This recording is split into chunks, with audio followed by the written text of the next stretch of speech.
Rogan podcast by night, all day. Good to see you, man. What's happening? What is really happening? Your show was fucking great. Thank you. I really enjoyed it. I'm so happy to hear that. What that means to me is even on an off night, we're still pretty That damn was an good. off night? Way off. Really? Bad sound. Sound was bad? For me. Sounded good. We have high standards. I guess. I mean, it was excellent. Thank you. So what else was wrong? The sound? Well, I like to dance and I like to get the mojo flowing at maximum photon speed. Right. And my knee was locked up, so I couldn't fully flow, which is disconcerting, and it actually throws my singing off as well. But Well, we talked afterwards about your knee injury, but while you were on stage, I didn't notice anything. You moved great. I can move better, but thanks.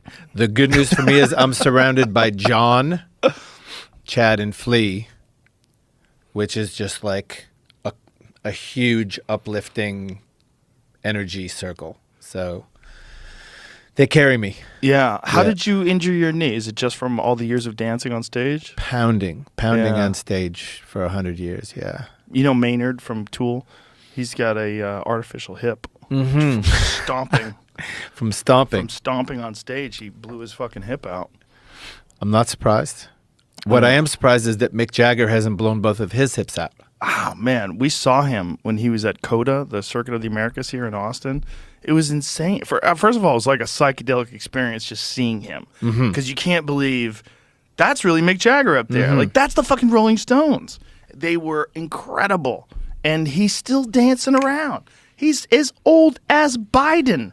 He's as old as... You need to understand. Which is an official expression, by the way. Yes. I mean, he's like commensurate. It's like, I think he's basically the same age, right? Like, what is Biden? Biden's like 78. And I think Mick Jagger is like 78 as well. I think he's in the neighborhood, right? How old is he?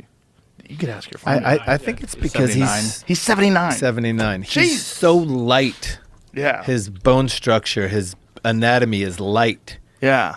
And he's older. written a song or two.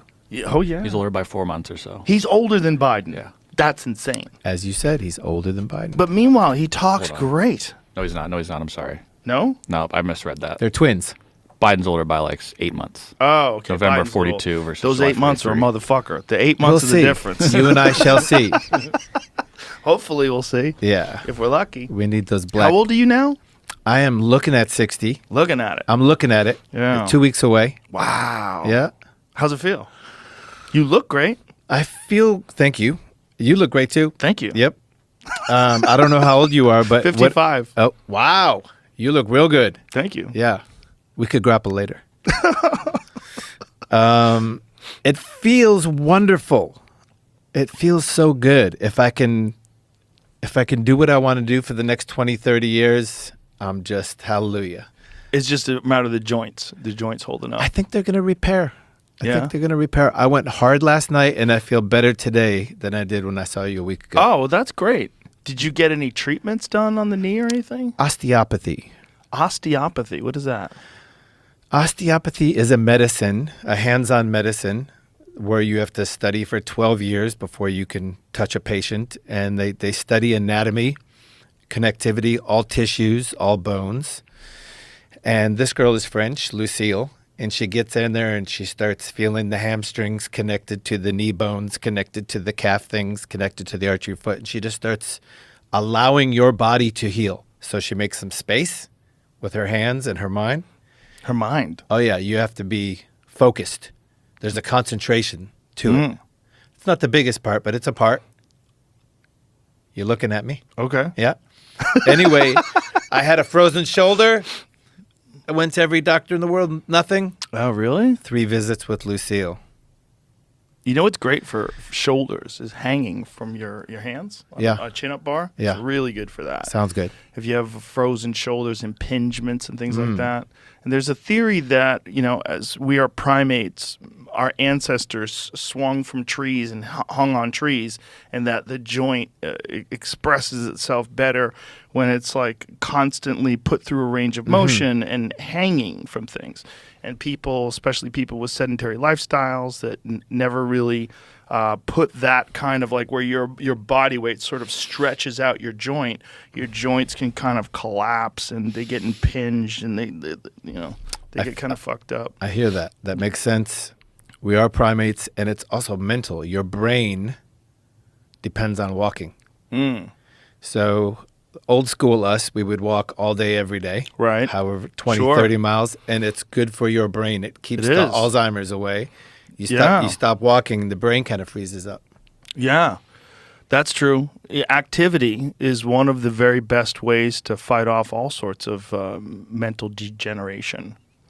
Yeah. Yes. And music.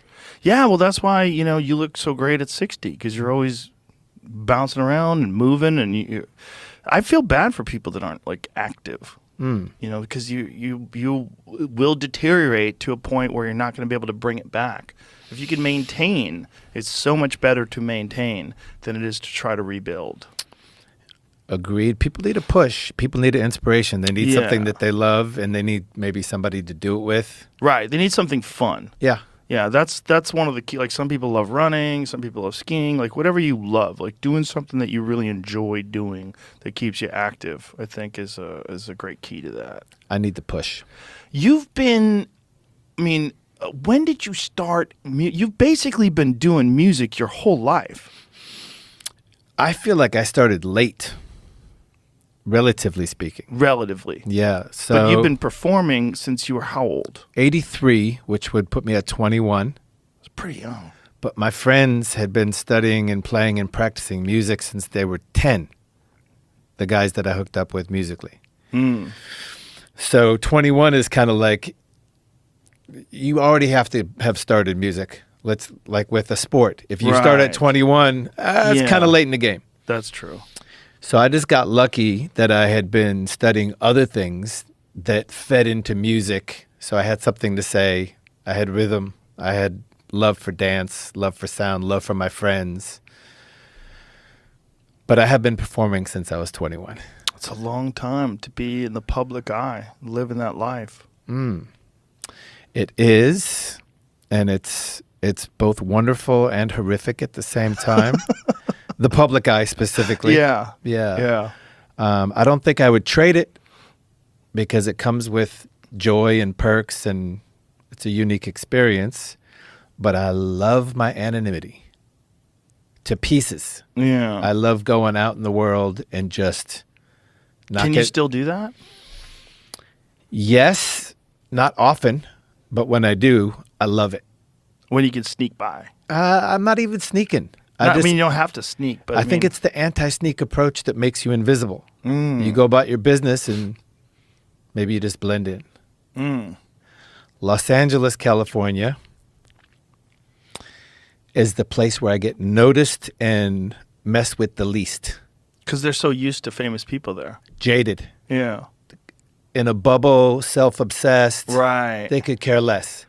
The minute I walk around New York City, hey, Kiedis, caught you on the TV, whatever.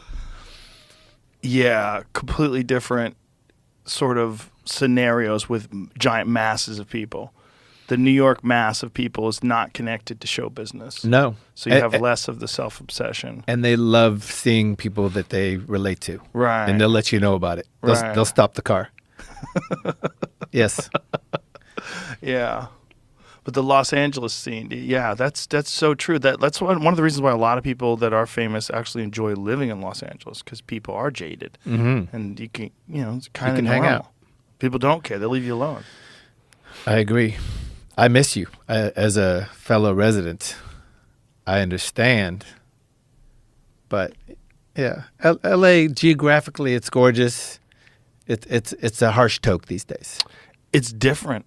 I got out in we started looking in May of 2020, like right when they expanded, 2 weeks to flatten the curve, and it got to a month and a half, and I was like, oh, this is not going away. Mm-hmm. And I started seeing that there was other places where they were taking a more sane approach. I immediately started looking. But I had been thinking about getting out of LA anyway. Just that I get anxiety about the sheer numbers of people. There's the traffic, just the untenable volume of human beings was just like there's a certain level of anxiety that comes with that. That when I would go to other places, like if I would go to Montana or I would go to like Utah, it was like, oh, this feels better. Like this is relaxing. There's like less humans. I hear that. You did live in the boondocks, did you not? I lived a little outside. Like I didn't live in the city, but so it was nice that I got my little break there. But I was always aware it was around the corner. It was always there. I mean, I was living near. There was a lot of like owls and coyotes and mountain lions. There's a lot of shit out where I live. Those are my people. Yeah. Yeah. Those are my people. You're Those are naming my your people. creatures. Yes. Yeah. There's a lot of that here. Yeah. Yeah, the traffic thing is hell. I ride a motorcycle to circumvent as much of it Do as you possible really? every day. Wow. Every day unless it's freezing or raining. That is a wild thing to do in Los Angeles, to ride a motorcycle, because there's so many people on their phone and there's so many cars. You just have to be defensive. It's normal to me. Yeah? It's second nature. Have you always ridden a motorcycle? I started off crashing mini bikes through backyard fences in Michigan, and I put it down for a while. And then sometime in the 80s, Chad Smith showed up on a Suzuki. And I was like, let me try that big bike. And I was hooked. Wow. Yes. So you just get around on motorcycles? I do, on a cop bike. Really? Yeah, it's the bike that the California Highway Patrol use. So it's a big cruiser. It's big. It has a windshield. It's fast. It handles like a magic carpet. Yeah? Yeah, I love it. Wow. Yes. Do you have a car too, or do you only... No, I have a couple of cars, but it's a pain in the ass, like to go down the PCH and just wait for an hour to go somewhere. That's the thing about LA too. You're allowed to split the lanes. And people are starting to recognize, like, oh, there's a bike, I have to make space. Yeah. Well, that's nice. Yes. Some people are dicks though. They just like Oh yeah. scoot over so you can't go by. I have moments. It's also an opportunity to see where I'm at as a human being. Like, do I want to kill these people, or do I just want to Forgive them. just forgive them and carry on with my life? Yeah, not that's worry about better. it. It's better. It's a little opportunity to just exercise that aspect of your thought. Yeah. Also in a car. Yeah. Yeah. Oh yeah, for sure. Who am I? Well, that's one of the nice things about here. Like, people let you in. It's so different. They let you in the lane. They wave. It's like it's a different. Like, they're more friendly. People feel like. I think in Los Angeles, the problem is there's so many human beings that human beings become a bother. Like, God, there's so many people. Whereas here, it's only like 1 million people. So it's like people are just a little bit more appreciative of each other. There's not that level of tension. This is what I hear. I had a conversation with Guy on the way over here, who's kind of investigating options. Texas, nice, no taxes. And I said, well, what do you like about it? What's your main attraction? And he said, people are kinder. People are more thoughtful. Yeah, and I don't think that's something that people would necessarily associate with Texas. Mm-hmm. But they call it Texas friendly. That's like literally how they describe it. There is no LA friendly. Not really, unfortunately. There's some friendly people. On the plus side is when you do meet a person who's friendly, you really appreciate it. It's like a sunny day in Seattle. Yeah. You know? Good point. They mean a lot to you. If Yep. you could find a really kind, cool person in Los Angeles, it means a lot. Well noted. Yeah. Yes. So what's the horrific aspect of being famous for so long? Lack of anonymity. So that's the big one for you. Yes. I really have no complaints. I love my job so much. I don't know what I did to deserve it, but it is. You're really good at it. That's what you did to deserve it. I do work hard, but I was taught how to work hard by my boys in the band because they all work hard, really hard. You could tell. They're obsessed. They're obsessed with practicing and learning and pushing the boundaries and evolving and tapping into that which you cannot see or totally understand. Horrific. Maybe I exaggerated with the word horrific. It's a good word, though. It's a good word. It's got the word horror. I know you like some horror. Yeah, it's not really horrific if I think about it. No. I take that back. It's just inconvenient sometimes, maybe. Sometimes I'm shy and bashful and reclusive, and I just want to chill. And people want to take pictures or have me talk to their girlfriend on the phone. Or Yeah. Small price. This brings me to my new philosophy in life, which I remind myself every day. Can I give it to you? Please. So 2 months ago, we were playing at the MetLife Stadium in New Jersey. Big, beautiful stadium full of people excited to sing and dance. And these two painter sisters from Texas, raised in Manhattan, brought their friend to the show. We're like, great, come and we'll hook you up with tickets and passes. Come say hello. Beautiful people. And the girl they brought was radiant in every aspect of the word. Physically beautiful, energy, kindness, just light. And all of my friends are like, who's that girl? That girl's amazing. Just a friend of our painter friends. And a week went by, and I opened the paper, and I saw this girl had died unexpectedly. 33-year-old actor, model, artist. Wow. And she woke up and died. And they're not sure why. Maybe sepsis. Who knows? Young people are dying these days.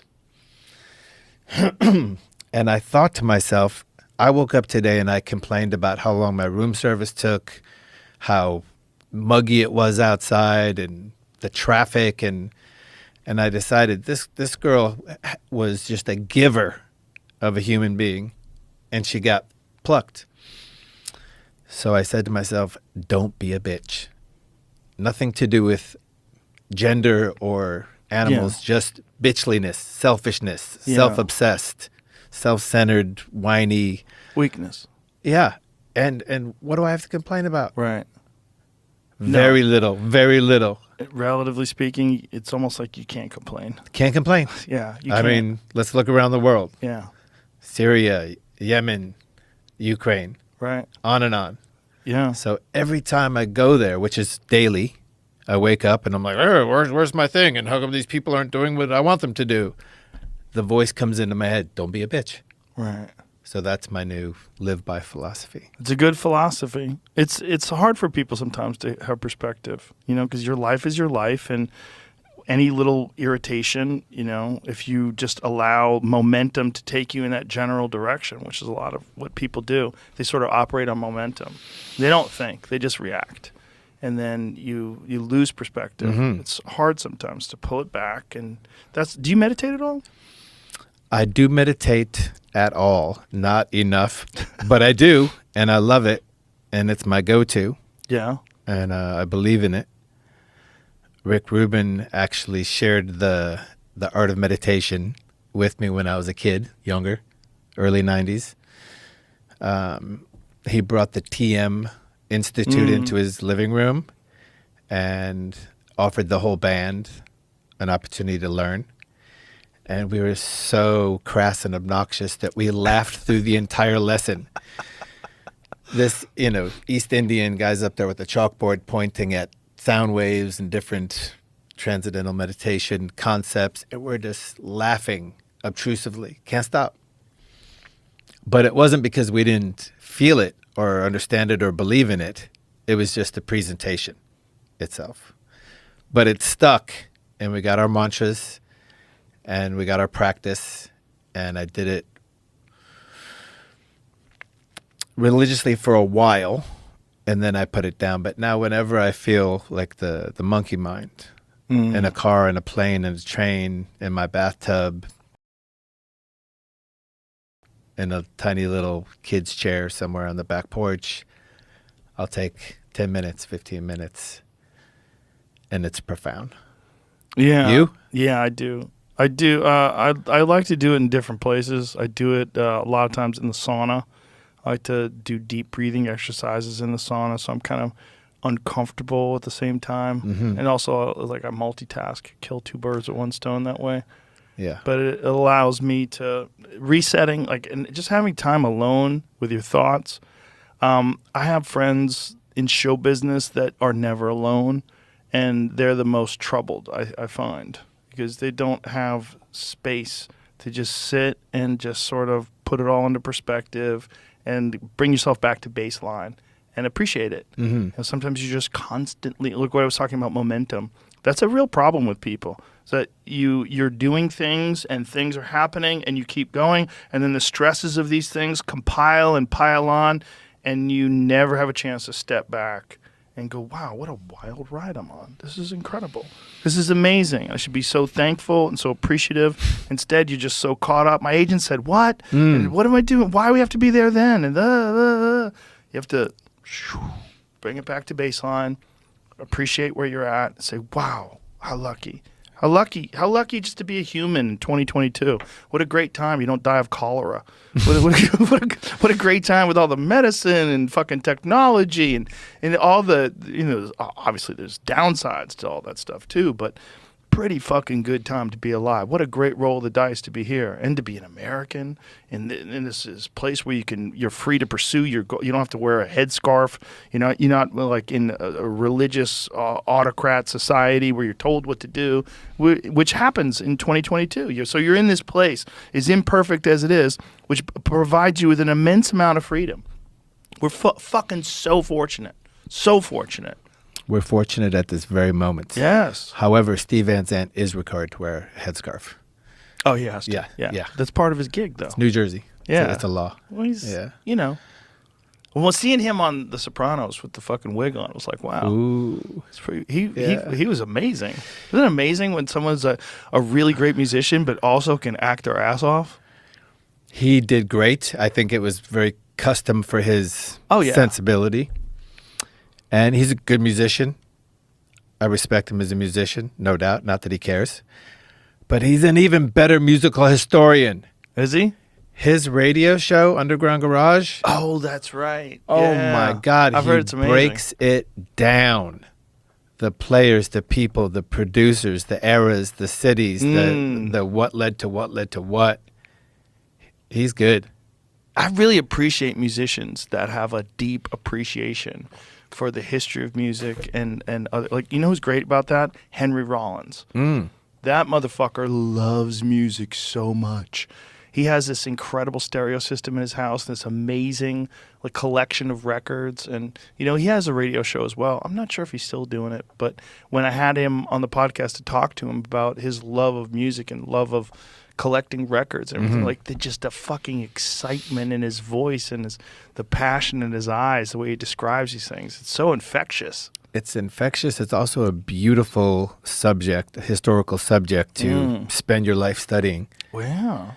Well, you're in it, right? You are a musician, but to someone observing it from the outside like myself, it's one of the more fascinating aspects of human culture is that people create sounds and you create them with lyrics and you put it together in this way that literally acts as a drug. Like it makes people feel good. That's why there's something about that. There's something about it. When the music, like when a song comes on that you haven't heard in a long time, like Midnight Rider, like the Allman Brothers, like the beginning, doom doom doom doom doom. You're like, holy shit, that fucking song! Like, woo! You get it's a drug. Yes, it's a drug. Well, literally, your brain is releasing its serotonin, and there's something that we've come to expect because it's a normal part of life. We all listen to music. But there's moments where you can just step outside of it and realize like how amazing the creation of music is. It's so amazing. That's why I became a musician, because of the high that I got from listening to Henry Rollins, Black Flag, drinking black coffee. Made me feel so alive, so full of everything, so drugged up. I want to make people feel like that. defunct, made me dance like lightning bolts on the dance floor. I want to make people feel like that. That was my number one motivation. And the love of my found family, my high school boys, just wanting to hang out with them. But more than anything, I heard The Message by Grandmaster Flash and the Furious Five. And I just wanted to roll down the street lighter than air. How do I make people feel like that? How can I be a part of something that makes people feel like floating down the street? It really is. It's a drug. It's a super positive, creative drug that makes you incredibly connected to the people that make it. You know, I mean, I was watching I don't know if you've seen the Elvis movie, the new movie on Elvis. Did not. Pretty interesting.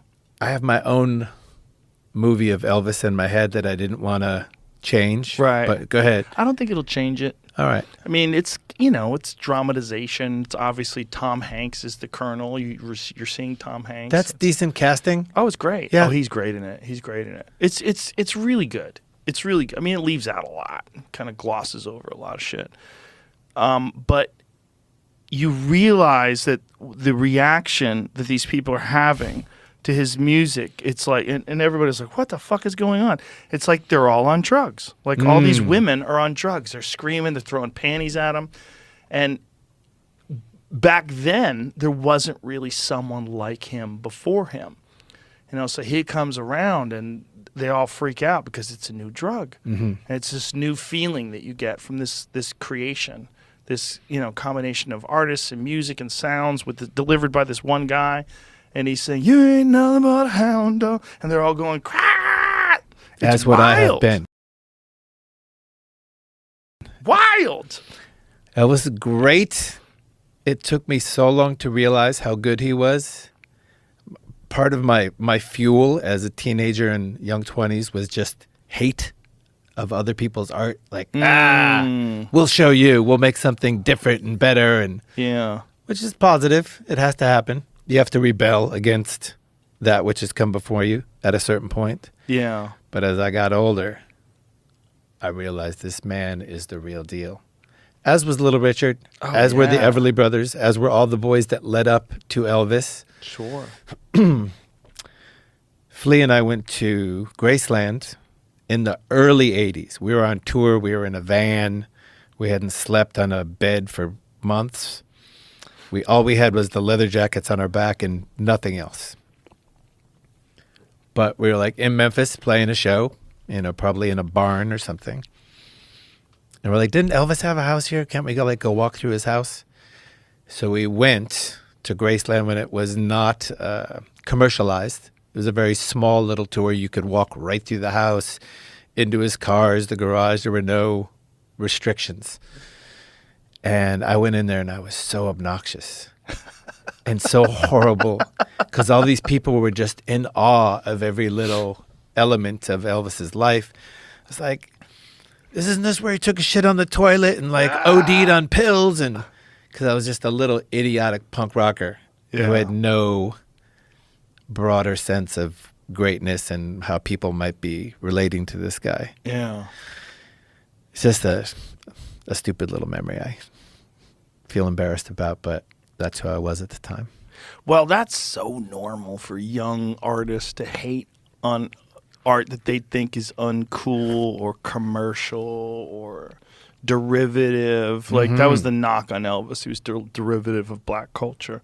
But what's he going to do? That's what he likes. He's affected and influenced by those people and he's creating his own music. Like, what is he supposed to do? Not do it? Obviously, people loved it. It was amazing. But I get the resentment from those artists. I understand that. But there's a thing from young people coming up where you just want to hate on the things that you think are uncool, We made a career out of that for a couple of years. But as far as borrowing and using culture that you love, which can be construed as appropriation, I'm all for it. I want to be appropriated. And I think that's what culture is for. Yes. Enjoying and loving and learning and taking and assimilating. Yeah, it should be that. We went to it should be that. I want to dress like you because you look great. I mean, it should be that with art, with food, with everything, with yeah, architecture. appropriate on. Yeah, I mean that's literally we are building on the backs of the people that came before us. All of us are in everything we do, in the way we talk, in literature, in everything. We build upon the people that came before, and this idea of cultural appropriation being a negative thing to me is preposterous. Like it's a respect. You don't culturally appropriate things that you don't love. It's a love. You love those things, you know? Yes. If you're cooking Mexican food and you happen to be Dutch, like who gives a shit, man? That's not going to be good Mexican, but yes. It who might gives a be. shit? Who's that guy, Rick Bayless? He's Skip Bayless's brother. What? Right? Skip Bayless's brother. Rick Bayless is like one of the premier Mexican food chefs in the world. And he's an American. And people shit on him because this guy has like this deep love of Mexican cuisine. It's very infectious. Don't shit on him, He please. makes all, I mean, not physically. He makes all these videos and he talks about, I mean, he's like famous. So he's got a restaurant in Chicago. There's like this famous Mexican restaurant. This is the guy. But this guy, he's like super into Mexican food. Is that his Instagram? Yeah. Rick_Bayless. Yeah. So it's really all about the burrito. Can he make a good burrito? I bet he can make anything, man. Okay. That fucking guy loves Mexican food. I mean, but it's real. It's a real love.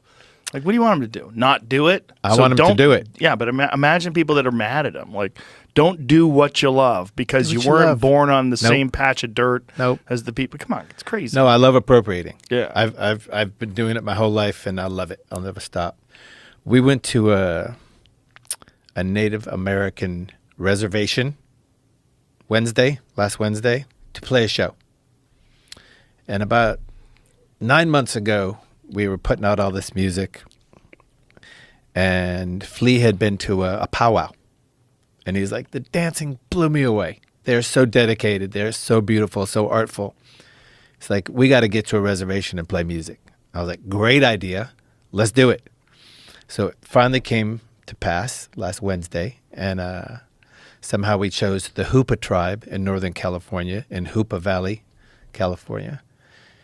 And we arrive, and it's a school gymnasium, and it's a free concert.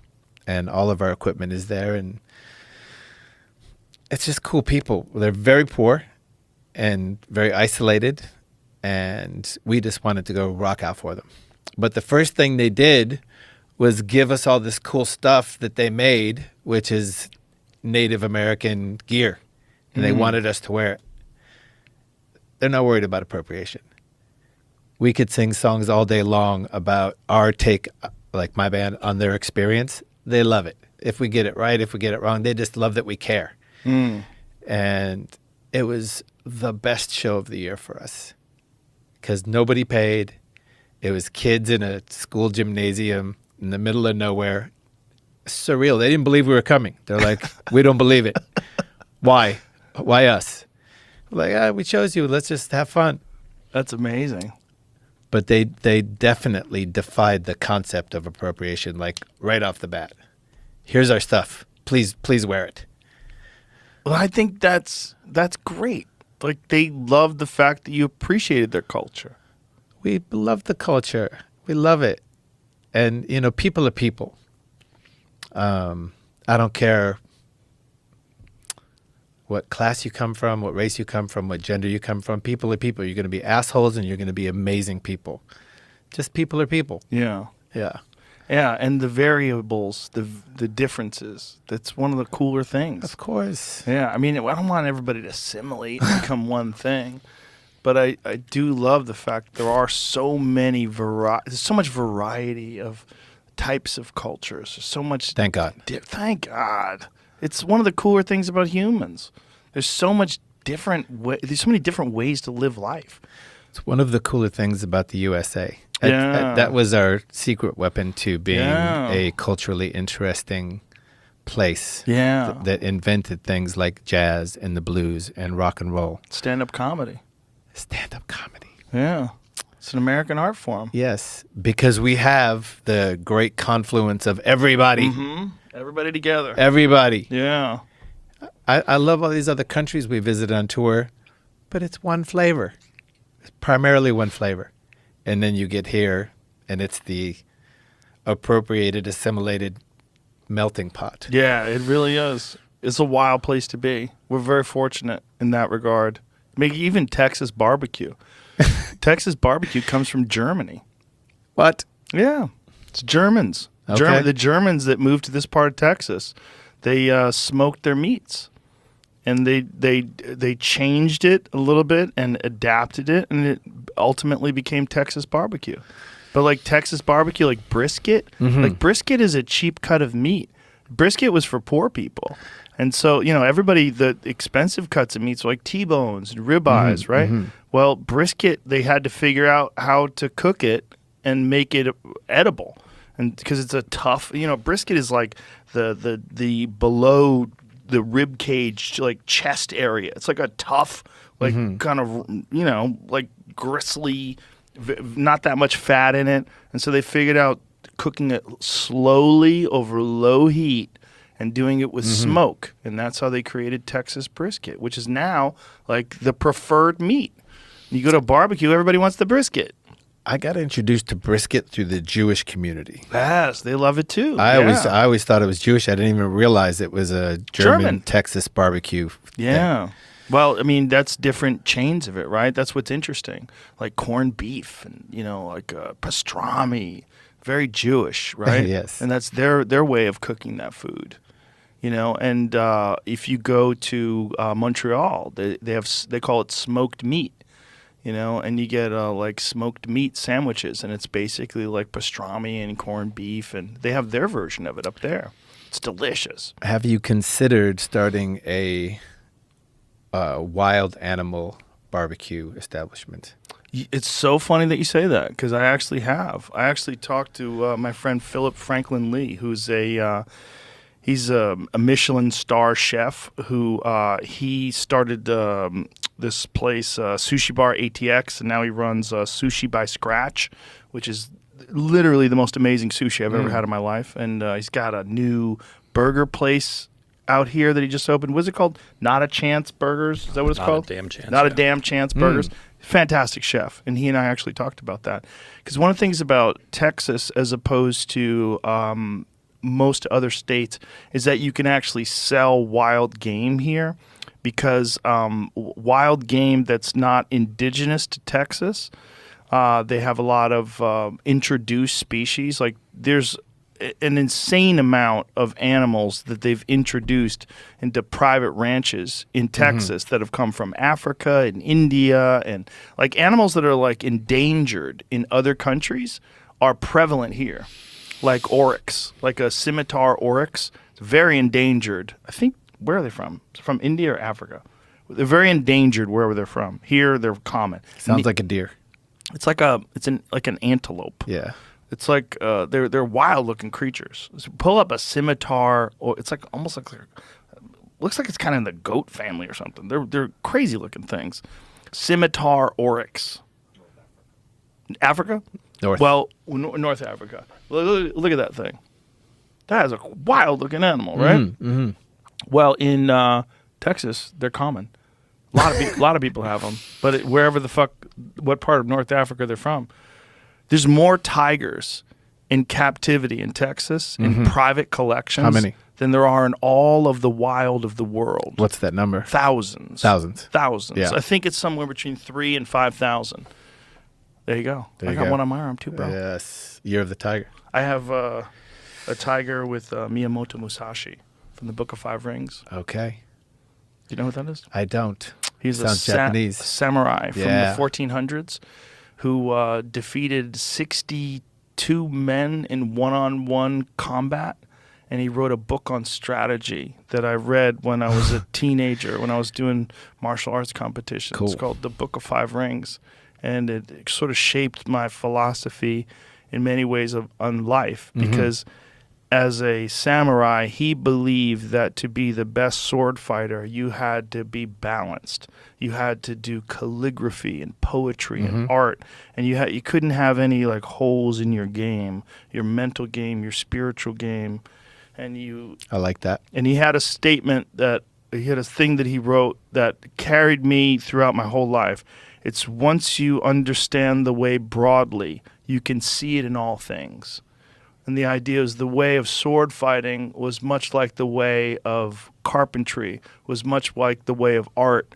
You see what the way is. It's like get out of your own way and see the path to greatness, see the path to creation, and that you can find it in all things. So once you see it, once you truly understand it, you're not bullshitting yourself, you're not filled with ego, you're not filled with false bravado and fake confidence. Get out of that. Once you see the path, you'll see it in everything. It's Love like it. you see a pattern, and that pattern is of creation and I think you recognize that. It's one of the things that I love about great things. When I see something great, whether it's great piano playing or someone who's great at chess or someone's great, I love seeing the path and seeing someone who just like finds the thing to express whatever the energy inside of them is. You do have to get out of your own way. Got to get out of your own way. You really do. And people that don't get out of their own way, it's so sad. Like I have friends that don't get out of their own way. I'm like, oh, I wish I could tell you how to do that. Did I see your man in the lobby? The Book of Five Rings chap? Is he pictured? The armor? So There's a painting, a Greg Overton samurai painting, Yeah. but it's not necessarily Oh, Musashi. okay. This is Musashi. That's him. Okay. That's him with the tiger. Yeah.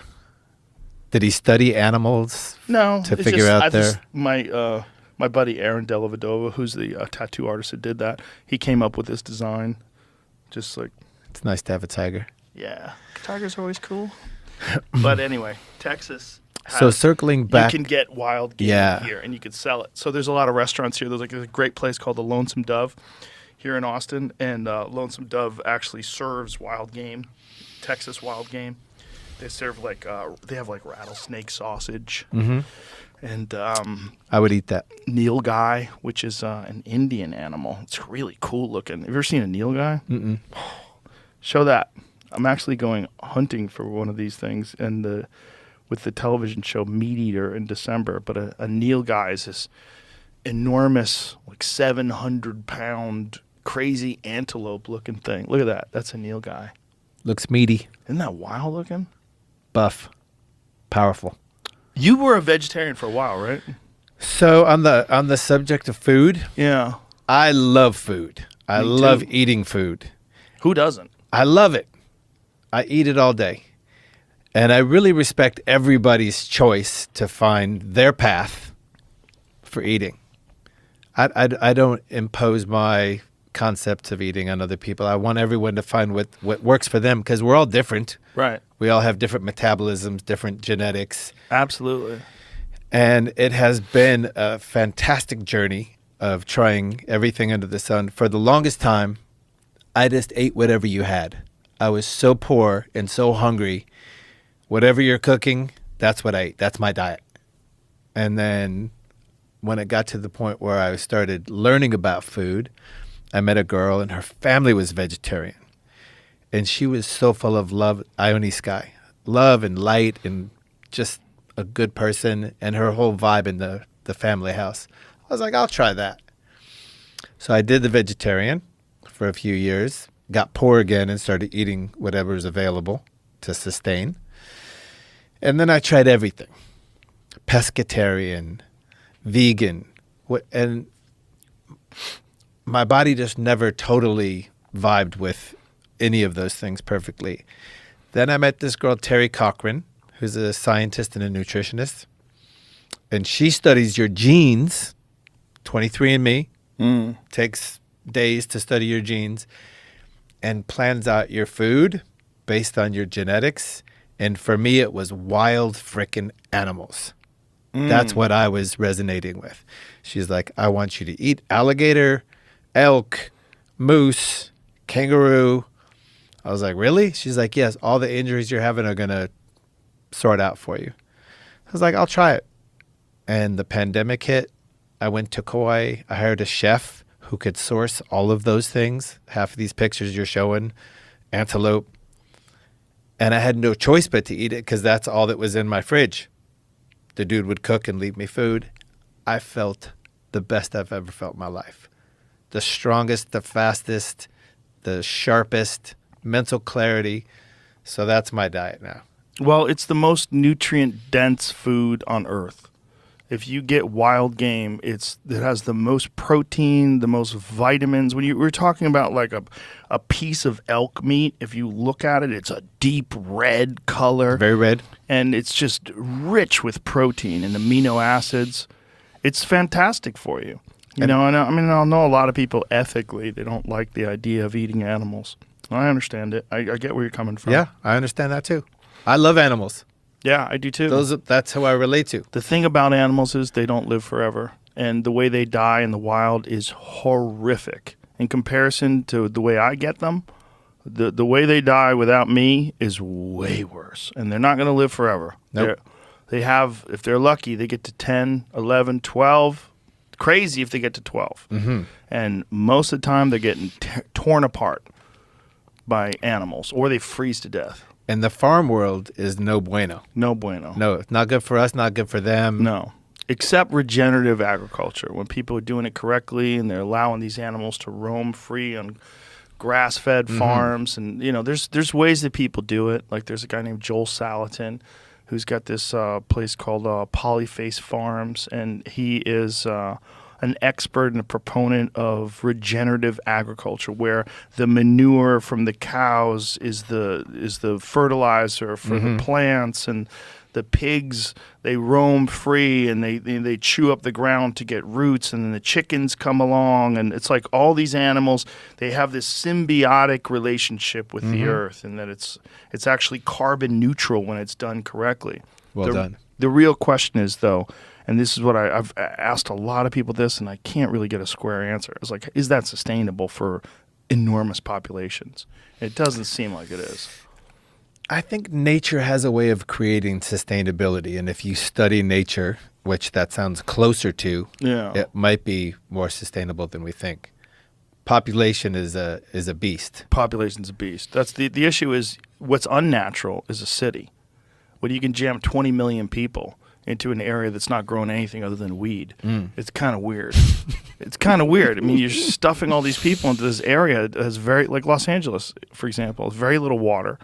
You know, and everybody's like condensed, and they're all getting food from somewhere. Well, they're not growing it. They're so getting everything the weed has too. to be everything has to be shipped in. So you got all this, you know, the carbon that's coming from all the trucks that are shipping things in. My favorite is the wild boar.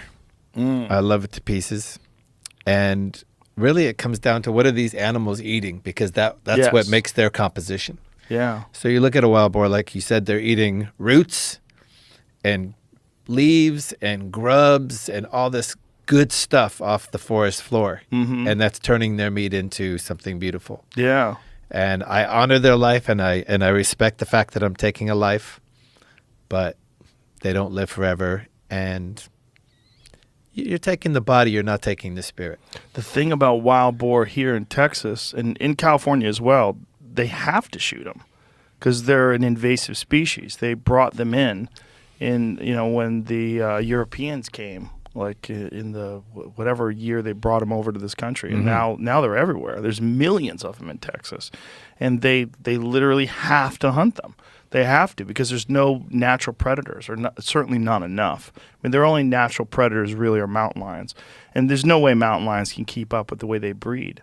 Their gestation period is, I think it's like 3 months, 3 weeks, and 3 days. So they can, in a perfect world, they can have 3 cycles of gestation every year. So they could have 3 litters a year. They're making babies. Yeah, it's crazy how many they make. And they just go from the time they're 6 months old. When they're 6 months old, they can give birth, which is crazy. A little young. And they're just shooting out piglets. Yep. And those little piglets are running around destroying crops, and there's no natural predators. Well, let me know when you start your wild game barbecue joint. All right, buddy. Please. I will. I wish if you lived out here, man, I'd supply you with food. I have a lot of meat. I hook up a lot of my friends with elk meat. It's surprisingly attainable. I got elk coming down the pike. I have a little tiny Irish chef called Anya. And if I say any animal to her, like, I'd like to try some alligator. She's like on the phone getting the Ah. alligator scent. It works. Nice. Yes. Yeah, I alligator hunted in Florida this year. You hunted. Yeah. It's heavy. I respect that. I can't do it. I'm too much of a punk to be able to do it. You're not a punk. You just don't want to do it. It's okay. I get it. I wouldn't want to do it either if I didn't. But I was either going to become a vegan or I was going to become a hunter. That was those are my two paths. You should be able to kill the animal. Yeah. That's what I had seen too many of those factory farming videos. And I was like, fuck all that. And then my friend Steve Ranella from the show Meat Eater that I was talking to you about, he took me hunting, and I actually shot that deer right there. That's the first animal I ever shot. That skull on the table. It's a mule deer that That's we a shot. mule? Yeah. Well, it's a deer. It's called a mule deer. Yeah, mule deer. And it's from Montana. We shot that, and I ate it, and I was like, okay, that makes sense. This makes sense. The experience is it's difficult to attain. Yep. You have to work really hard for it. You're hiking in the mountains. You have to play the wind. You have to be smart. There's a lot going on. And then the reward for it is, mule deer like that was like a 250-pound animal. So I'm eating that for a couple months. You've got some freezers. Yeah, exactly. No, I respect that, and I wish I had it in me to come face to face with the creature that I'm eating, that I'm taking. I just haven't found it yet. You don't have to. You don't have to. Especially an alligator. I love those guys. I fucking hate those things. I love them. I hate those things because when I was a little kid, I used to live in Florida. I lived in Gainesville, and there was a lady that lived in my neighborhood, and her dog got snatched. She was walking her dog, and this fucking alligator comes over and snatches her dog. There's no convenient market for the alligator. He's got to find his dog every day. We can walk into a shop. They cannot. That's true, but fuck them. I love them. They eat kids, man. They eat everything. They should. They've been here 500 million years. They Second have. only to the damn shark. They make good belts. I can't argue that. I but buy alligator leather whenever I can. I don't like them. I like them. I love them. Really? And I love find them in my to be tacos, too. Soulless, evil creatures that are killing machines.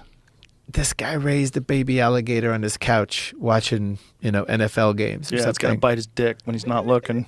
It hasn't bitten his dick yet. They cuddle. They kiss. Really? They're like this on the Aw, couch. That's cute. Give them a chance. Okay. That's They're cute. survivors. Oh, they definitely are survivors. They're they've been here gorgeous. forever. They're I gorgeous. definitely prefer them to crocodiles. Crocodiles can go fuck themselves. Tougher. They're meaner. Yeah. They're mean. There was a As are we, by the way, Joe. Yeah, we're pretty mean. We're very mean. Yeah, well, we use nuclear weapons. Crocodiles just one creature at a time. Because there's no shopping malls for them. It's true. It's true. What do they got to do? They can't go to HEB and They have to be clever. cruise the meat aisle. Yep. Yeah, it's true. That's true. I mean, I respect it. I get it. I understand it. But also, fuck you. Best alligator farm on earth. Not a farm. It's kind of a sanctuary. St. Augustine, Florida. Have you been there? I've been to St. Augustine, yeah. Oldest city in the United States of America. Is it really? The single oldest city. Is that where like Cabeza de Vaca landed or The something? Spanish landed there. Oh, Yeah. wow. Fountain St. of Youth. Augustine, that makes sense. It's a gorgeous town, and some weird animal dude, rich guy, philanthropist, something, has a sanctuary with something like 700 different breeds of alligators and crocodiles, I all didn't know all there very was that well many kept. breeds. Really?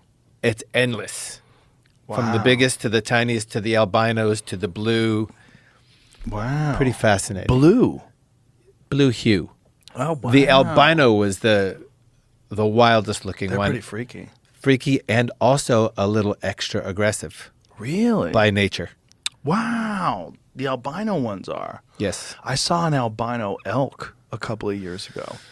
They're very rare, but it's occasional. It was a cow elk, female elk, and it was albino. Mm-hmm. It was really wild to see. It was like a ghost. That's like a spirit animal. Yeah, it was really fascinating because I was hunting the males, so I wasn't interested in shooting her at all. Right. I just wanted to look at her. I was like, wow, look at that thing. It's white, just a pure white elk. Rare. Oh, so rare. Very, very rare. They have them in deer as well. And buffalo.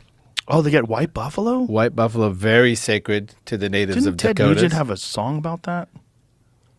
Ted Nugent might have had a song about the white buffalo, great white buffalo. song about him getting trampled by the buffalo. No, look at that. Look at that thing. Yes. Whoa. God, that's beautiful. It snuck into our lyrics on this last record. Wow, what a fucking cool animal. By the way, that is some of the most nutritious meat on earth. Buffalo. Not necessarily the white, good. but just No, buffalo not in necessarily general. the white. Yeah. I probably wouldn't shoot the Nope. white ones. Nope. It's too rare. You're supposed to let it go. You are. I Yeah. think. They're too inspiring. Well, it's like, you know, you want to kill the common. Yeah, You that's want what I'm to kill saying. that rare. The occasional whale shows up with no pigment. Real. I've seen pink dolphins. Have you ever White seen whales. In the Amazon, you have the pink dolphin. Yeah. But in the Pacific, you have the white-ass whale. that? Actually white. Pure white. Wow. The beluga. Oh, that's Different right. than this, or- Belugas. Yeah, they're pretty white. Belugas are white, but there's also like an albino humpback, perhaps, Let me check. cruising the coast of Australia somewhere. Oh, like a very, very rare version of it. Yeah. There we go. Yeah. Whoa. Wow. Mm-hmm. We went whale sighting in Hawaii. I forget what time of the year it was. I want to say it's like around now. When are the whales there? But anyway, you go out on a boat and you just go out into the ocean. And they just look for them in the distance and get close to them, and you get to watch them breach, and they just fly through the water and it's just whoosh. It's incredible. You can't even. I mean, you know they're big, but until you actually see them in real life, like, it doesn't sort of compute. And strong. Oh my God.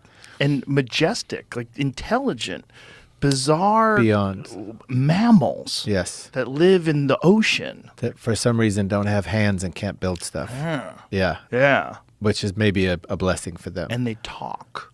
And sing Yeah. and love. Yeah. And yeah. I had a day of surfing with a mother and her calf Whoa. where I live in Malibu.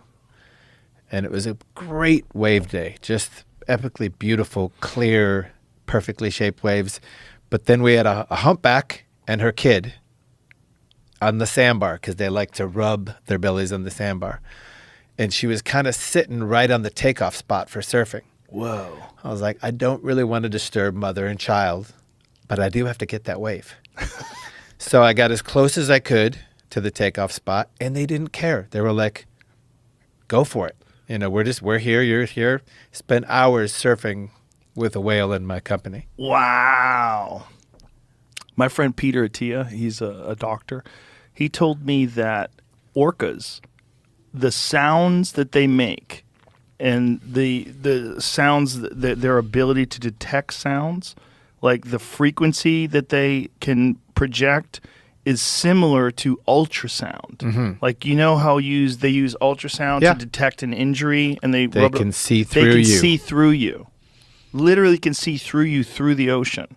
He goes, it's mind-boggling. Like, we don't even understand like what's going on in them. And when you see like an orca's brain in comparison to a human brain, like they've done, and the dolphins as well. Like dolphins, their cerebral cortex is like 40% larger than a human being. So it's like massive brains. Where dolphins can have one, and an orca is basically a dolphin. It's like the cousin Dolphin of a family. dolphin. Dolphin family, yeah. They shut one half of their brain down when they go to sleep. Beautiful. So one half is always awake to look out for danger and problems. So that's how they sleep. They don't sleep like us. They sleep like one half shuts off. Orca's my guy. They're amazing, man. That's what's on my back. Oh, really? Yes. Yeah. Only killed people in captivity. That's, as long as we're me see showing it. ink. Oh, yeah. So that face in the middle is the Haida interpretation of the orca. Ah. Yeah, they don't kill people. Only in captivity. When they're Which getting is fair fucking game. Fuck yeah, it's Fair fair game. game. They're getting tortured. Anybody who's seen Blackfish, or anybody who knows what's going on in Marineland, all the shit that's going on in Canada Hate right it. now, it's horrible, man. It's horrible. It's like it's a form of torture to a sentient animal that might be as smart as us. And one day we're going to look back on the captivity of orcas and dolphins, and we're going to be horrified that people were so callous. Or right now. Or right now. Pretty horrified right Yeah. now. But I think there's too many people that still don't understand. They still don't know. And they'll still go to SeaWorld and watch them jump out of the water. Mm-hmm. It's crazy. And they're very family. Yeah. They're all about their pod.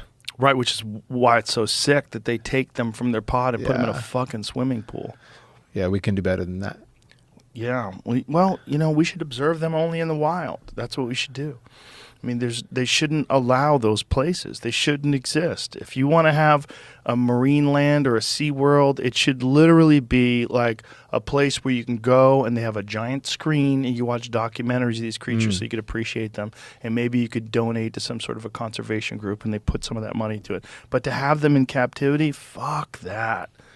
There's no reason for that. There's Agreed. zero reason for that. On my bucket list, which I don't really have, but if I did have a bucket list, hanging out in the wild with the orca, preferably surfing, which can be done, but also I would just swim out to one. I feel it has to be done. That's a fear that I want to face because man. they could just If they wanted to, just swallow you. Yeah, swallow. But they won't because they never have. No, they don't. Isn't that wild? That they've actually helped people. There's people that have been drowning, people that have fallen off of boats, and they've helped them. They've actually rescued humans. Like, they're so smart, man. They've just evolved in a way where they've never figured out how to manipulate their environment. They don't have to. They don't have to. They maneuver through 3D space. They use sound and they communicate in a way that we can't even decipher. I mean, think of all the code smashers, all these people that have figured out these complex codes and they can decipher them. They have no idea what those workers are saying. They know that they have dialects, so they know they sound different in one part of the world than they do in other parts of the world, but they don't know what the fuck they're saying. They have no idea. Half of it's song.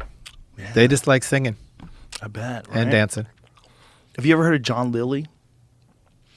John Lilly's the man who developed the sensory deprivation tank. And he's also a pioneer in interspecies communication. And one of the things he was doing, he was a legitimate scientist. Yeah. One of the things he was doing was trying to decipher dolphin communication and trying to get dolphins to speak English. And he was a wild dude. He would take acid and get in a sensory deprivation tank right next to a tank filled with orcas, and he would try to communicate with them while he was tripping. And one of the things he did was he developed this research center where they had an orca that lived with a woman, and she lived in this house that was filled with water. So the orca could swim around. So for her to get to her bed, she had to the water was like, it wasn't an orca, excuse me, it was a dolphin. And the water was like, chest high. So the dolphin would swim around in this house. And then to get into the bed, she'd have to climb out of the water and into the bed.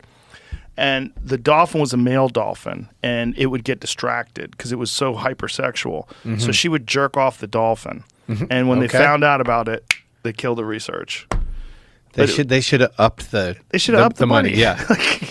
Hire someone to jerk them off They're more. They're just as freaking sexual as we are. Maybe even more so. But the only way it would participate in these activities was if it got jerked off. Hand job. So they found out and they killed the science. Yeah, they're humping everything. Yeah, constantly.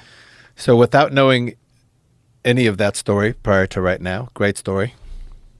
In 1983, the sensory deprivation tank had become a little bit of a thing in Hollywood, and you could go and rent a little time. We have one here. You have one here. But this is early days. Yeah. This is John Lilly days. Yeah. And out of nowhere, I decided to give my best friend at the time, Tree, some LSD. I said, let's take this LSD, go up to the apartment complex, and we're going to rent an hour in the tank, side by side. And he was like, okay, let's do it. So we took the LSD. We drove his car. We got in the tanks. I thought it was just going to be, trippy dippy. Forget it. I was 10 billion miles away in outer space. An astral plane experience. Yeah. Completely conscious, but no body. Just flying through the quiet vastness of space. It was almost more than we could handle, but those things are real.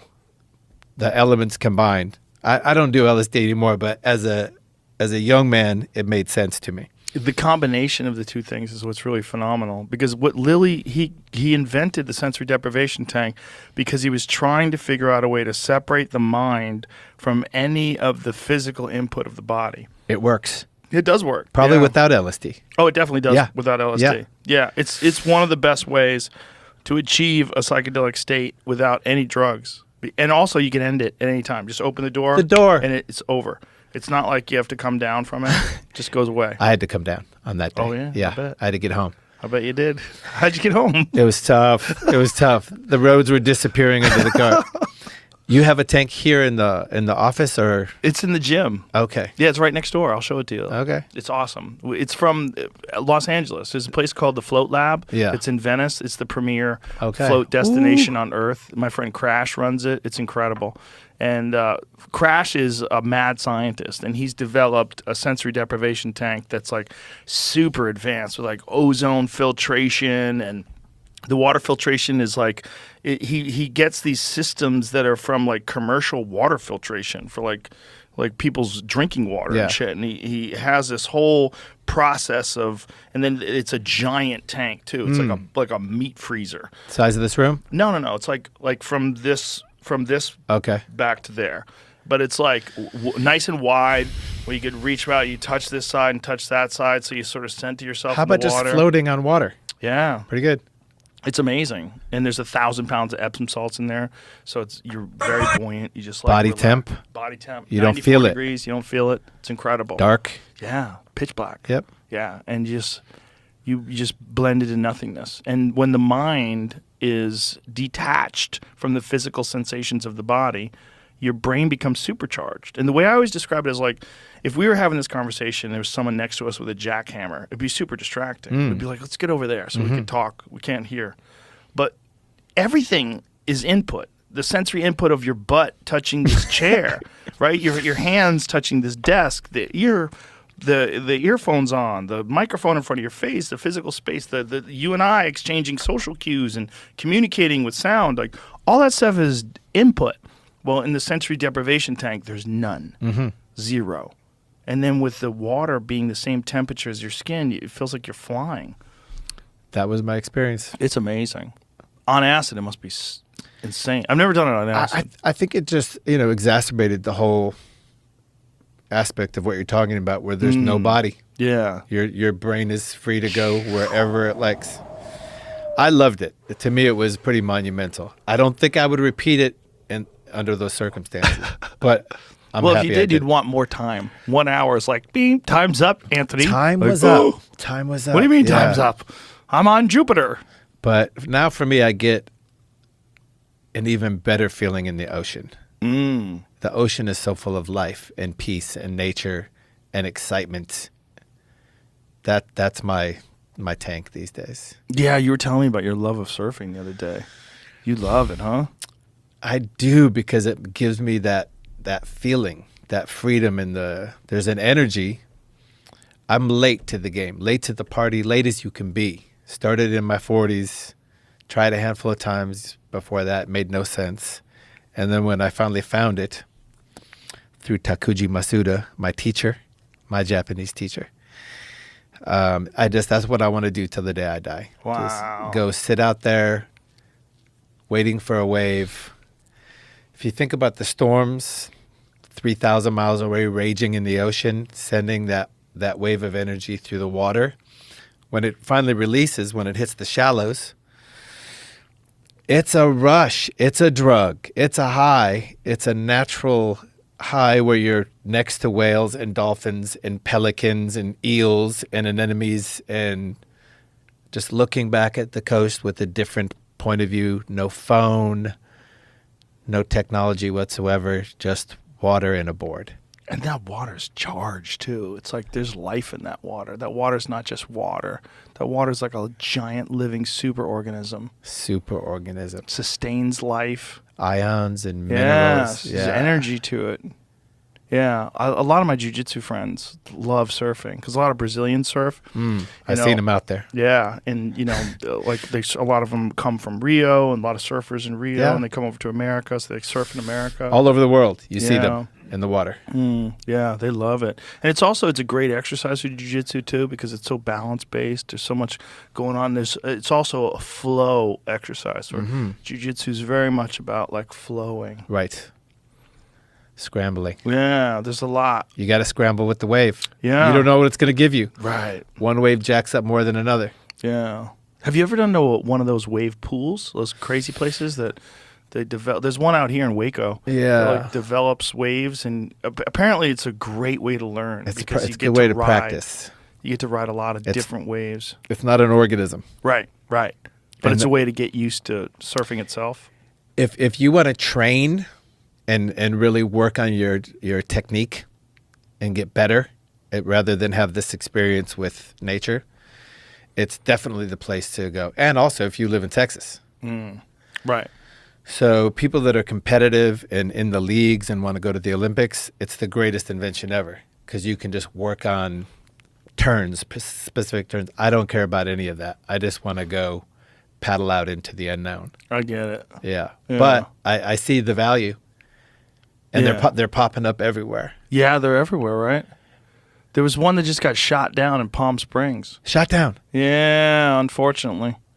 There's concern that it's going to bring a bunch of fucking crazy hippies and their VW buses playing hope their so. loud rock and roll.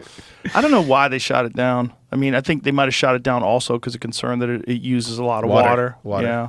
Yeah. But can't they just get that water from the ocean? You would think it's not that far from the Sea of Cortez. There's plenty of water out there. They got to just get the salt out of the water. They do. That's the problem. The They problem do. is not the lack of water. It's Yeah. salt. Well, there are lots of people working on that. Yeah, they should. Yeah. That would fix California like that. It's expensive right now. Fuck yeah, it's expensive. Yeah. Yeah, but why haven't you guys nuclear powered desalination plants? Mm-hmm. You're welcome. Fix it. Fix it.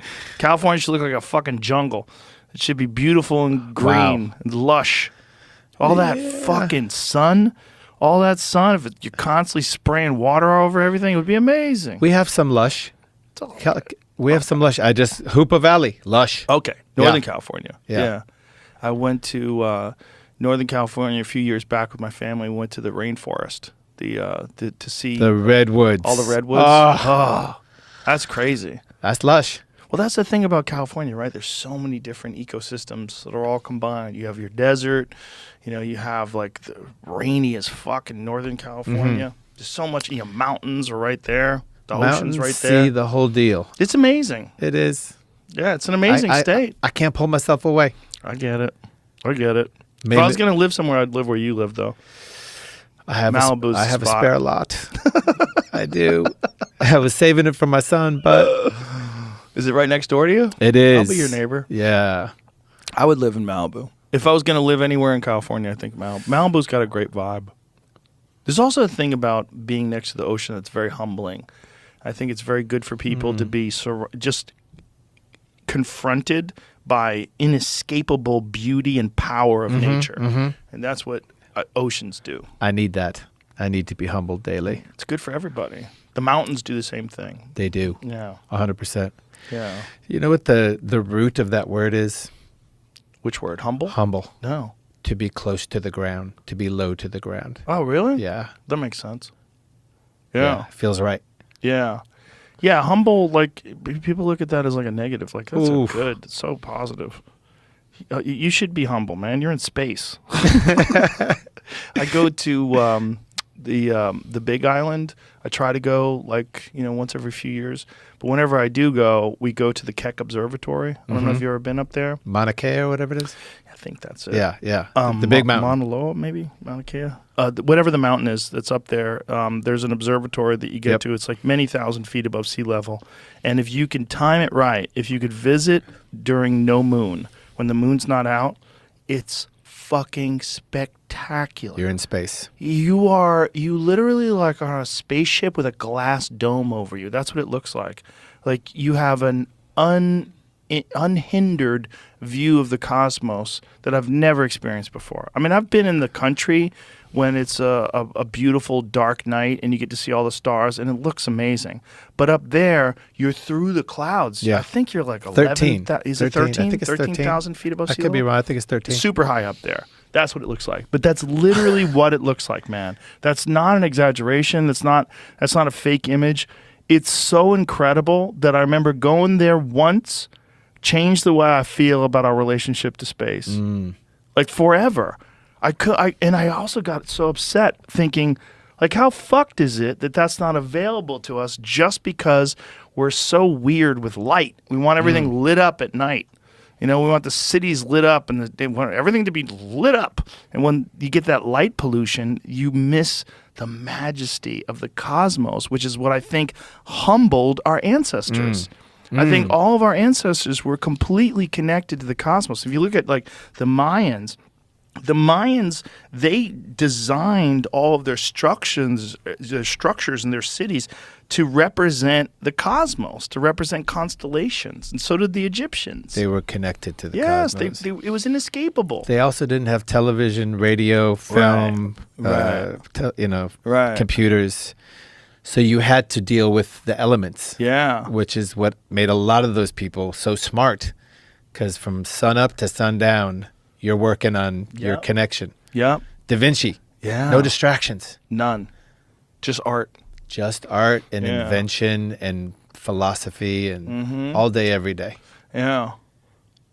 There's something about that view of the cosmos that I really wish more people would get. I'm going to go check it out. I've never been up there. I've ridden my motorcycle all around that island many times, but I've never ridden up to the top of that mountain. It's wild. You got to go up there find out when the next dark night is. Like, what do they call it? Was it a dark? What is it called when it's like no moon at all? New moon? New moon. It's, you could, obviously you could look at it on a calendar, but if you get up there during that time, it's pretty fucking amazing. I mean, it blew me away. My oldest daughter I think she was like 9 or 10 at the time. I think she was too young to appreciate it. But when we were up there the last time, we were just like standing there staring at it. I remember thinking, I'm never going to forget this. I'm never going to forget what this feels like. I was like, oh, we're in space. I don't think she'll forget it either. I hope not. I don't think she will. I think at that age, you're still impressionable. I think so. Yeah. Shit, I'm impressionable now and I'm 55. But you might have gone through a patch where you were less impressionable. Hopefully. Yeah. My teenage son is like, what? Cosmos. Fuck out of here, bitch. I'm on TikTok. Yeah, I'm going to Subway. What are you talking about? Well, teenage boys in particular, they're feeling their oats and their testosterone flowing through their system. Rebels. Yeah. Yeah. Well, you need that. I love it. Yeah. Yeah, it's a push and a pull. Does he have like a physical outlet to express his physical energy? Not enough. I wish he had more. He is a baller. He plays the basketball. Oh, that's good. Basketball's a great way. It is. Yeah. It is. I beg him to go surfing, but it's my thing in his mind. That's your thing, Dad. Oh, he doesn't want to fuck with your thing. Doesn't want to fuck with my thing. He's gotta be a rebel. But when he does paddle out, his eyes light up. Yeah. And he's a natural. Oh. He's a big, strong boy. So I'll just let him find it. Get him in jiu-jitsu. He was in jiu-jitsu as a child. Yeah? As a little boy. Yeah. I had good teachers coming over and he was willing. Not anymore. One thing about California, there's a lot of jiu-jitsu out there. Good teachers. Oh my God. Yeah. I could steer you in the right place. Let me know. Could you? Oh yeah. You know something about that? I know a lot of my good friends out there teach. I tried it 3 times in my life. Yeah. It hurt. It freaking hurt. It's designed to hurt. It hurt. Like, I liked it. But I was so competitive that I got home and I realized there was no skin on my feet from the mats. Yeah. Like, I have no technique. Right. So I'm just trying to muscle it, dig in. I did all right. I fought some guys. It was fun. Hurt. The key to learning jiu-jitsu is to learn how to play. Like the Gracies, they always have this phrase, like Henner Gracie and Huron Gracie. They say keep it playful, Right. and it's great advice. If you could really follow that advice, that's how you learn. Because you learn how to not muscle things, you learn how to only use technique and to have fun, and just to don't be crazy competitive. Know that you're going to get tapped out. Know that you're going to tap other people. It's going to be fine. But if you just always try to win every time, you're not going to learn. You're going to be too tense. You're going to be you're not going to open yourself up. So you're not going to take chances. So you're not going to learn as much. Yeah. It'll hinder you. You think you're doing good because you're not getting tapped, but really you're doing bad because you're not learning enough. That was my experience. It's normal. Most men do. I mean, it's interesting when you see guys do it for like the first few times. Like you see the tension in them. They can't breathe. They're so fucking tense and they get tired so quick. Got to play. Yeah, you got to keep it playful. Relax. Yeah. I love watching it. I love the art. I love the chess match of all that. Fascinating. Can't get enough of it. What do you do physically other than surf? You're in really good shape. I mean, not to be a jerk, but very little. Very, very little. You just have great genes. No, I am a performer for a living, so that's 2 hours of That's good a lot exercise. of aerobics. I like the bicycle very much. I get on a bike almost every day just to go ride next to the ocean and be humbled. And surf is super limited because we don't always have waves. And if it's like a show day or a rehearsal day, I can't go surf. Being a dad, wrestling my son a bit, that kind of thing. But I don't have a discipline that I go to. Just engaging life physically, always, since I was a kid. But I don't really have a routine. I don't have a beach workout or a weight thing or any of that. Nothing. I like some push-ups here and there. A lot. I like the isometrics when I can get into that. But by the way, if you do go to Hawaii for a month and surf every day, you're the strongest you've ever been in your life. Kayaking. Oh, yeah. Haven't done it for a while, but Kayaking's hard. It's great on the shoulders. it's so good. You get strong. Fuck yeah. Yeah. And, surfing is also like just your core, your balance. And then, like you're saying, getting in tune. Just you're connected to Mother Earth. In just an undeniable way, right? You're a part of the ocean. You're floating around. Instantly. From the minute the board hits the water, you're in another world. Do you ever have any shark encounters? I wish. Really? Well, I mean, not a Not a bad one. not a bad one. I've never seen a shark in all my days of surfing. Have you ever seen the drone footage when they fly drones over Malibu? And you see how many sharks are out there? Thank goodness. If they're not there, we're screwed. It's true. Yeah. No, they're the more I see, the better. Yeah. Of course, you have a little shark phobia. It's like a internal thing. We're born with it. These are strong animals, but we're not on the menu. We've never been on the menu. They have a very specific understanding of what they want to do with their lives, and it's not us. When it is us, I believe it's a mistake. It's like a puppy, like going, "Who's this guy?" They bite. They're like, they think we're seals, right? They don't. They No, know when they make a mistake. when they make a mistake. Yeah. Yeah. Yeah. We could, but that's a big mistake. But if you look at the numbers of sharks that kill people versus sharks that get killed by people, the number of sharks that get killed by people is something crazy. I think it's like 70 million a year. Yeah. Something really nuts. And they kill about 5 of us if we're lucky. Yeah, it's like 5 or 6 on a Yeah. bad year. In a bad year. What is it? Like, let's find it out. Google it. Oh, you got it already? Oh, 100 million sharks. Holy shit. We're killing ourselves when we kill them. 100 million. Wow. They are the great balance keepers of the sea. Shark's fin soup is what it is. Yeah. Not happening. Wow, the fishing industry. That's crazy. Out of control. Now, how many people get killed by sharks every year? I don't think it's more than like 60 or 70. A year? Yeah. Killed way in less. the world. Way less. Really? Way less. Is it? Give us How some many numbers, is it? please. Let's take a guess. What do you think it is? Less than 10. Less than 10. Killed. Wow. Bit, 70. Killed. Oh, okay. Yeah. All right, let's No, see. there's always little. They're puppies. They want to see what you are. I just saw this number recently, so I know it's like 5. 5. Something like that. Yeah. 6 to 8. It says. So Whoa, that could 6 to be 8 a year. That's it could be the crazy. the animal that kills the least amount of people. For every 100 million sharks killed per year, about 6 to 8 humans are killed by sharks. This is why I support Paul Watson. How many people get bit every year?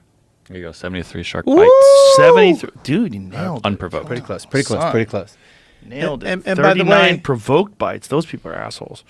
39 provoked bites. What are you fucking provoking a shark, man?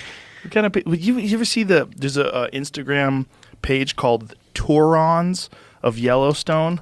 No. Instead of morons, tourists, they're morons, Taurons of Yellowstone. They And deserve it's- what they get. Oh my God, do they deserve it? It's people like running up to buffalo going, "Woo!" Why? And then they get launched through the air. That's 3,000 pounds of launch muscle. Fuck that. But some people just have zero respect for what nature is. They just, for some reason, they think they live in a movie where they're immune to the natural Well, laws. if you're on vacation, you should have immunity. We were on vacation a few years back. We went to Montana and we went to Yellowstone, and there were bison that were just roaming around. They were only like 40 or 50 yards away. And when I saw them, all these people like got their cameras out and they were like closing in. And here it goes. Okay, this is elk. Is this the launch? It's going to chase this guy down. Is this in guy just a gonna get fucked second. up? Yeah. Well, you don't ever want to fuck with an elk. Why would you? Oh, dude. Yeah. Don't. Oh, you got off Get easy. out of here, bitch. He got That was a lucky. love tap. That's a big ass elk too. What was I gonna say? The bison that lived there, they're in these like packs, and these people were taking photos of them. And I was with my kids, and my kids they were young at the time, and they were like, "We want to see the buffalo. We want to see the buffalo." And we got close, and I'm like, "Okay, let me get like in front of you here. Let me like get in front." And I'm just thinking, okay. I'm just gonna grab the two of them like two fucking footballs and run behind a car if some shit goes down. Because at any moment now, you're only 50 yards away. The buffalo could just get pissed off and go, "Why the fuck are you taking my picture?" And just take a wild run at them. Especially if they're breeding, especially if they're in the rut. The one thing those people have going for them is that the bison doesn't really want to waste its time crushing you. Yes, It'll give you a warning. It might give you a smash, that's true. but they want to go back to doing what they were doing. They're also super used to being around people because people are around there all the time. I'm going to go toward the grizzly bear now You gonna go towards them? What do you mean? in the conversation. Oh, Just for a moment. okay. I've heard a couple of your comments about the grizzly, and I just want to share my little experiences. I went kayaking in Alaska. Ooh. It was fantastic. Fjordal. This is some years ago. Flea was part of the party. So this is like a glacial river. It's a river that goes between glaciers, and Oh, wow. yeah, stunning. And 3 grizzly bear encounters, all of which were lovely and mellow and harmless. Well, you know why though? You're near food source. You're near salmon. Salmon. Yeah. And blueberries. By the way, they Yeah. eat blueberries all day. All day. Their poop is blue. Yeah, isn't that with wild? bones coming out of it. No, Salmon wow. bones. One time I got ahead of the pack. I stopped at a little beach. It had a berm above my head, maybe 10 feet up. When the pack caught up with me, the kayakers in the water, they're waving and hollering. I'm like, it's beautiful. Isn't this beautiful? We're out here in the wild. There's a grizzly 10 feet above my head looking down at me as I'm just parked on the beach. No problem. No beef. Yeah. Second time was a mother feeding her cubs mollusks and oysters or whatever she could get. And a hiker said there's a mama grizzly with her cubs eating around the corner. I was like, I got to go see. I cannot help myself. Really? I must go look at this beautiful animal. That's dangerous. I walked slowly, gently around the corner. She saw me. She sent her cubs up a tree. She's like, guys, go up. And she continued to eat as she kept one eye on me. No grief. No, Because you didn't surprise her. no snarling. Just like, I see you. I'm doing my thing. You stay there, I'll stay here. Then I brought my son up, and we went looking for grizzlies, and we found them, and one crossed the river straight towards us and just walked right past us. Oh. There's a distinction. What you're talking about is a coastal brown bear. They're the ones that are eating a lot of salmon. There's a difference between them and grizzlies. The grizzlies are the inland bears. Okay. The grizzly is a bear that you would encounter, say, in Montana, and they're much more likely to eat you. Is that right? Yeah, because Eat ya. yeah, they are eating animals. They're not eating fish because there's not much fish to eat there. I mean, they might catch a trout every now and then, but for the most part, they're eating moose and deer and mostly calves too. That's what they prefer to eat. That's a good meal. It's a good meal. I don't think I'm a good meal. You definitely would be, and they definitely would eat you. If you my woman got killed in Montana recently. She got killed in her tent. She was I forget what she was doing there, but she was in her tent, and this bear came into her tent and killed her. It does happen. It's more likely to happen with grizzlies than it is with brown bears, because brown bears are actually far larger too, because they have an almost endless supply of fish, especially in like Alaska. The biggest brown bears in the world used to be in California. California, even though our state flag has a grizzly bear on it, we don't have any grizzly bears in California because they killed them all. Misnomer? No. No, I'm saying the flag is a misnomer. No. They used to have them. We had grizzlies? Oh, yeah. There's a place called Leveque, California. I know we had the brown bear, but now with the distinction. Yeah. Well, it's the same bear. Same bear. The difference between them is one of them is on the coast and they're far Right. larger. California had the biggest Right. because California doesn't have a hibernation. It's not winter. There's no winter there. Like California, like Leveque, California. Where is that? It's like on the way to Bakersfield up the 5. And it's named after the last person in California to get killed by a grizzly bear. I think his name was Stephen Leveque. You had it right the first time. It's with a B, Lebec. Lebec. It's Peter Lebec. Leveque, yeah. What did I say, Leveque? Yeah. Leveque. That's the guy.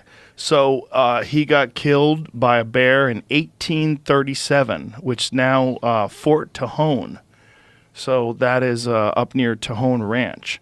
And so this guy was the last person killed by a bear, and then they basically eradicated brown bears from California because because they were killing people, because they were hunting them down, because they are predators, and they if they didn't have fish and they found a person, they're like, I'll eat you. I would have to see it to believe it. See him eat a person? Well, I've read I've read all the accounts of them eating people, and it always seems like they have a reason. Well, yeah, they're hungry. Other than hungry. Well, in California, I think the issue was people were making their way to California, and they were a new food source. They weren't there originally, right? Maybe so they people were started just a shilling up. nuisance. I'm sure they were a nuisance. Yeah. If you're a bear and you're trying to kill a deer, and then this asshole with a musket comes along and kills your deer, and then he tries to chase you off that deer, you're like, get the fuck out of here. This is my deer you shot. Get out of here. How about the black bear? Black bear are more likely to try to kill people than grizzly bears are. When a person gets attacked by a grizzly bear, generally it's a surprise. When a person gets killed by a black bear, it's generally a bear that's trying to kill people. They get predatory bears. Yeah. They do occasionally hunt people, but it's rare.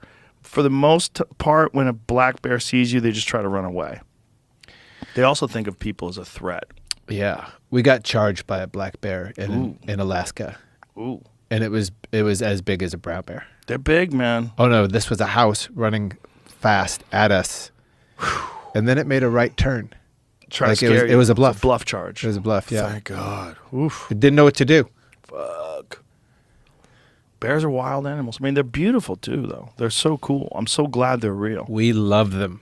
Yeah. In Pasadena, Monrovia, Oh, yeah. they just come down from the hills and like Jump in people's pools. jump in pools, roam the streets, get a little snack out of the garbage. There's a great video from Pasadena. There's a guy who's on his phone, and he goes and turns down this alley while he's on his phone. And as he's like looking at his phone, he looks up and there's a bear. He's like, "Fuck!" And he runs away. But it's like a like a security camera footage of this fucking guy. Every day, they're around. Yeah. Well, they come down from those mountains out there. I'm happy that we have them. Yeah. It makes me feel like we're still alive. Well, they're cool animals, man. They're cool. They're cool to see. You know, they're all cool to see. So are raccoons. You know, they're cool to see too. I always love when I see raccoons. They have personality. Yeah. I posted a video the other day on my Instagram of a raccoon killing an iguana in Florida.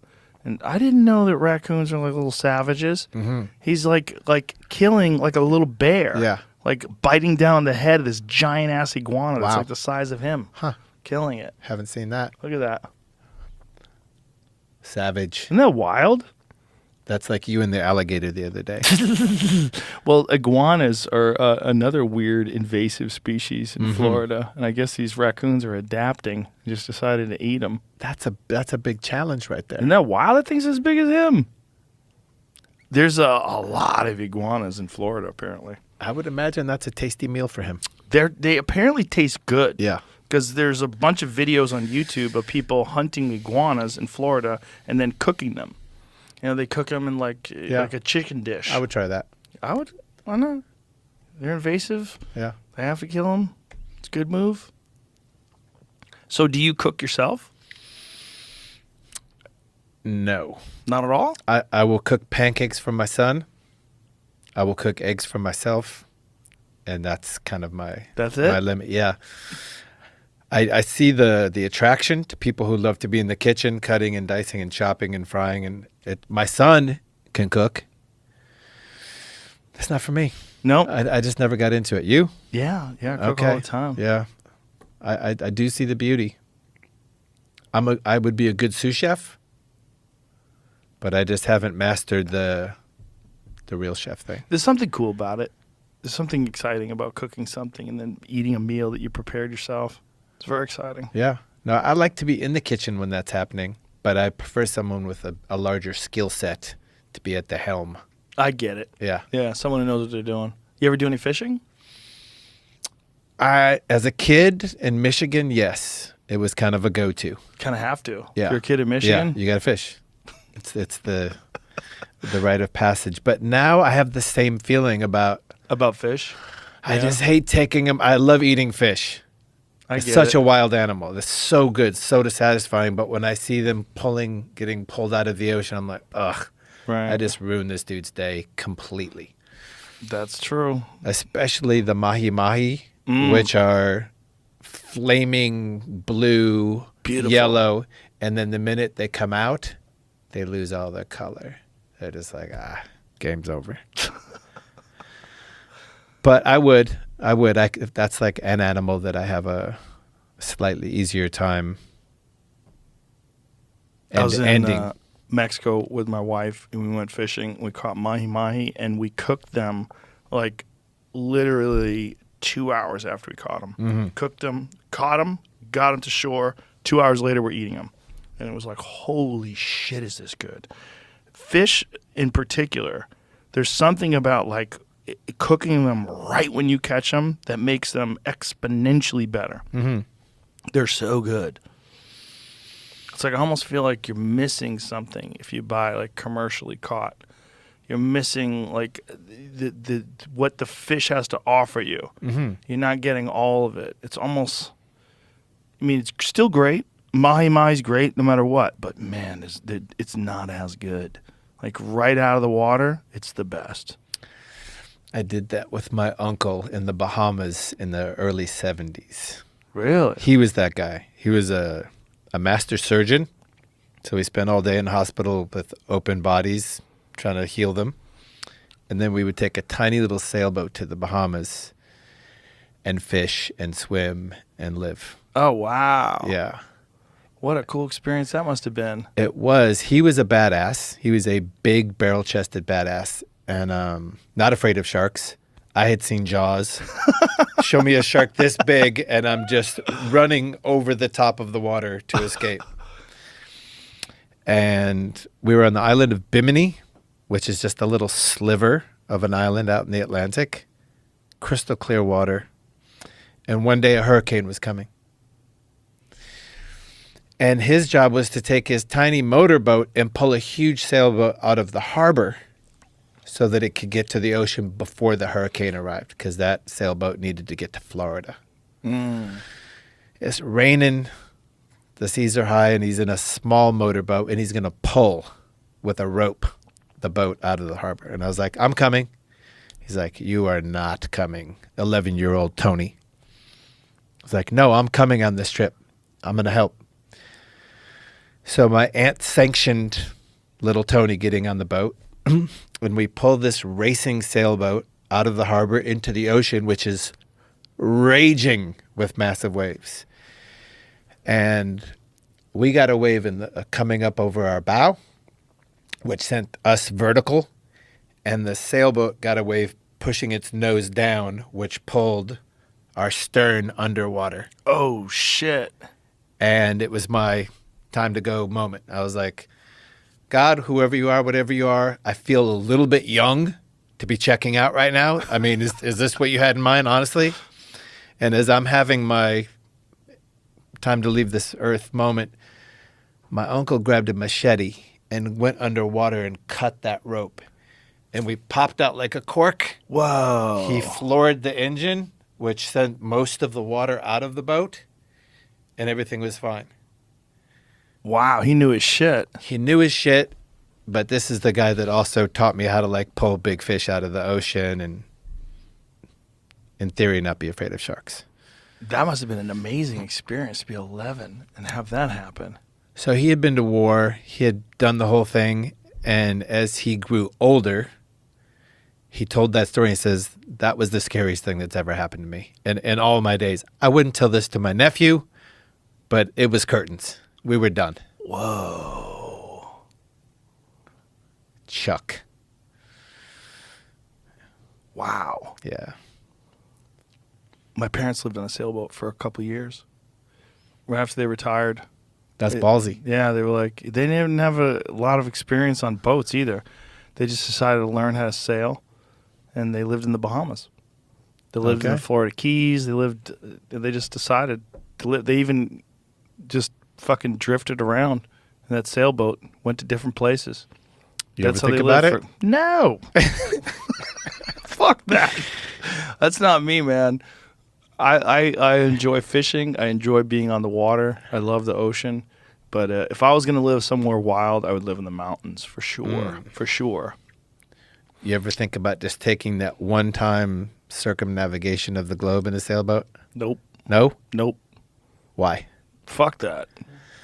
It's just it's just not attractive to me. I respect it. I appreciate it. It's beautiful. But to be contained on a small wooden vessel bouncing around at the mercy of the waves and the way the moon affects the tides, and fuck off. It's terrifying. Yeah. Look, a lot of people would say fuck off about the mountains too. I mean, I'm not judging. Yeah. Just for me, that's the vibe that I love. I love this. Ready? Nothing. That silence that you get in the mountains when you're like sitting on top of a peak and you're overlooking these valleys and you don't hear shit except maybe a bird or, a snap of a branch because an animal's running through. That to me is the most centering and the most peaceful. And it's just like something that like there's a vibration of being in the wilderness that puts me at ease. Things make sense when I'm up there. That I like. Yeah, I love that too. Yeah. The ocean can eat shit. Well, the ocean can go fuck off. when it comes to being in the middle of the ocean, I share this sentiment. Yes. On the edges, I'll take it all day. The edges are gorgeous. I'm only kidding. I love it. Like I said, if I was going to live in California, I would live in Malibu. When we were getting our kitchen fixed at one point in time, so we could either like stay in our house or we decided to rent a house. We decided I've never lived on the water. Let's rent a house on the water. So we rented a house in Malibu, and like in the morning I would eat breakfast, and it was like right there on the water. So the water's like right. It's incredible. That's good. I was like, oh, I get it. Yeah, I get it. Similar to the mountain feeling. Yeah. Yeah. What's your go-to mountain range? Wow, I don't know, man. I love them all. Yeah. I was just in the Tehachapi Mountains last week in California. Okay. which is gorgeous. The Wasatch in Utah is gorgeous. I love the Rockies in Colorado. I just love that when you're in unspoiled wilderness, there's just a vibe to it when you realize that these animals are out there just doing what they've done for thousands of years before humans ever even came around. There's something about that that's just it's very, very, very appealing to me. It's just gorgeous to be around. The view of it. I don't think there's a better natural art in the world than mountains. It's good. Flea and I discovered it at 16. We were city boys. We didn't know from wilderness, really. Michigan, very flat. And there was a popular T-shirt that said, "Go climb a rock." And then on the back of the shirt, it said Yosemite. I was like, Yosemite? What is this Yosemite thing? And when we were 16, I said, Flea, let's get on a Greyhound bus and go see what Yosemite is all about. So we had like shopping bags of food, canned food, and a little nylon backpack with a blanket. And we took a Greyhound up to Yosemite. Wow. And took a gnarly trail.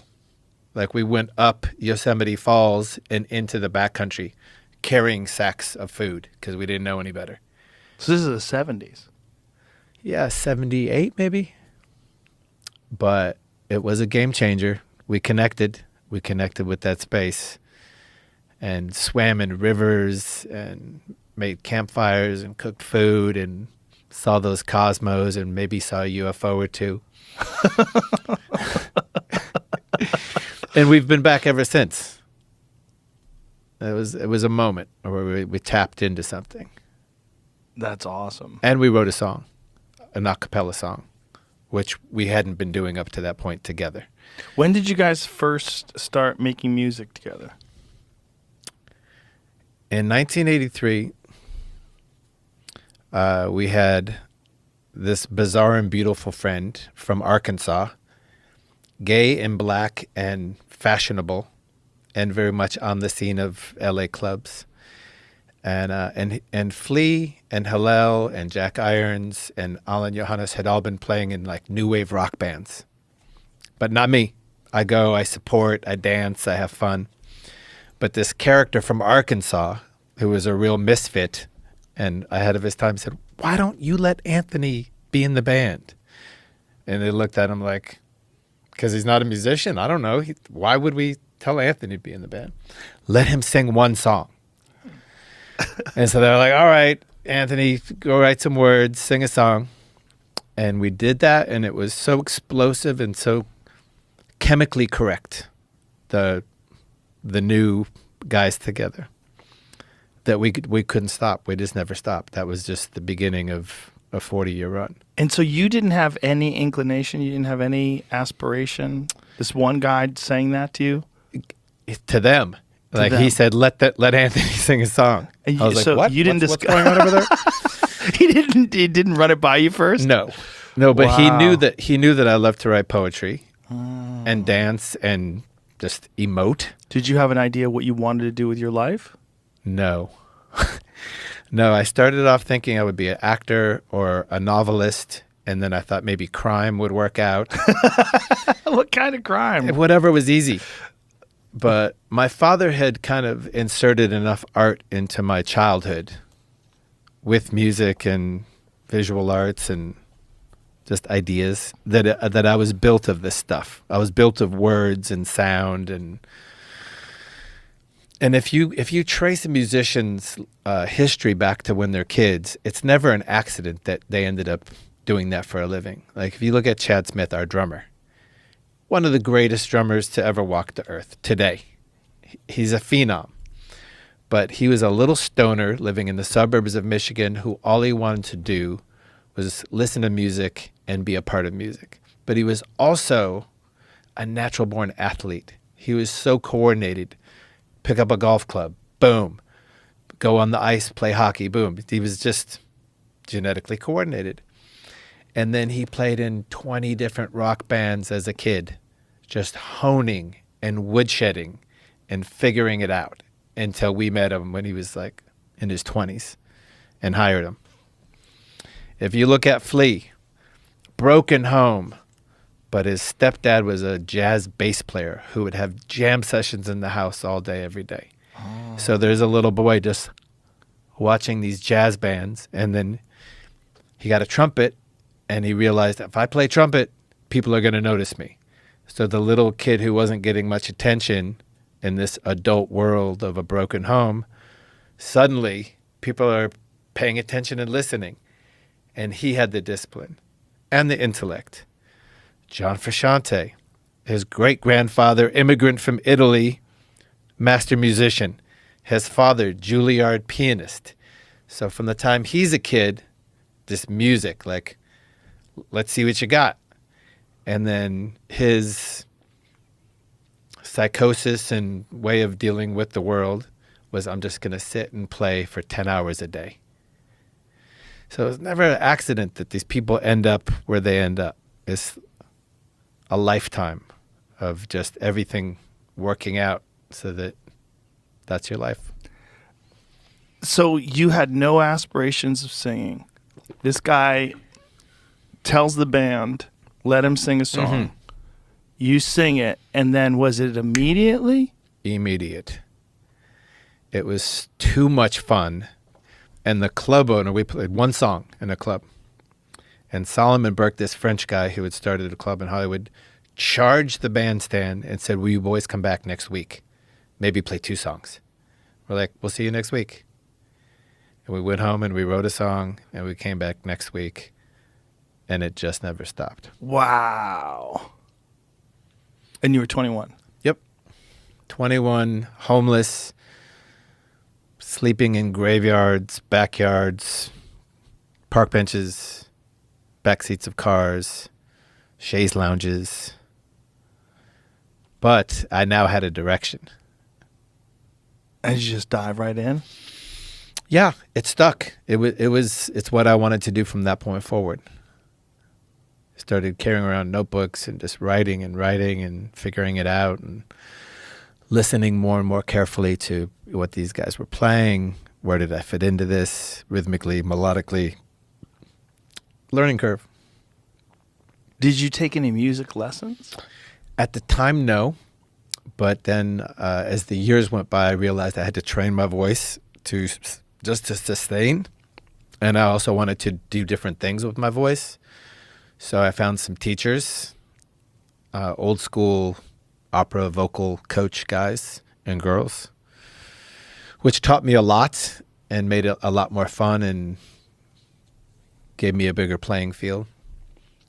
But really, it's just about being present, being emotional, and listening to what's happening.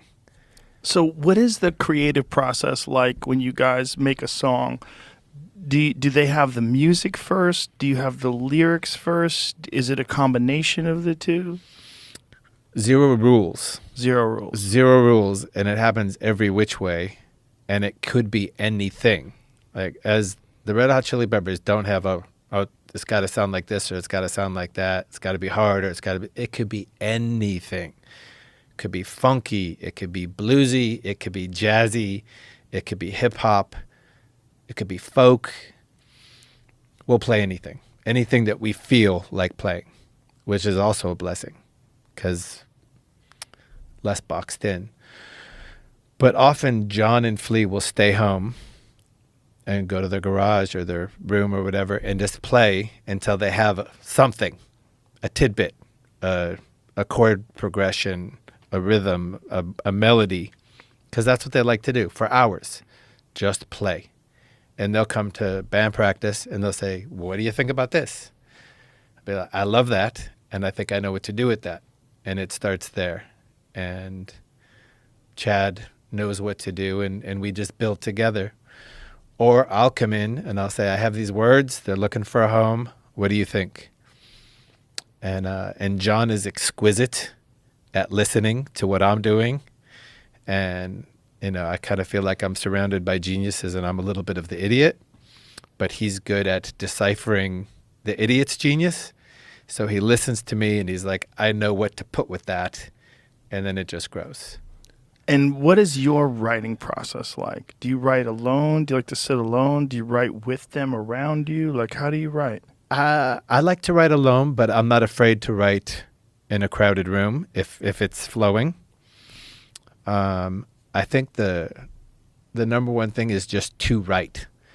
If you go sit down and listen to music and get a piece of paper and a pencil or however you write, something's going to happen.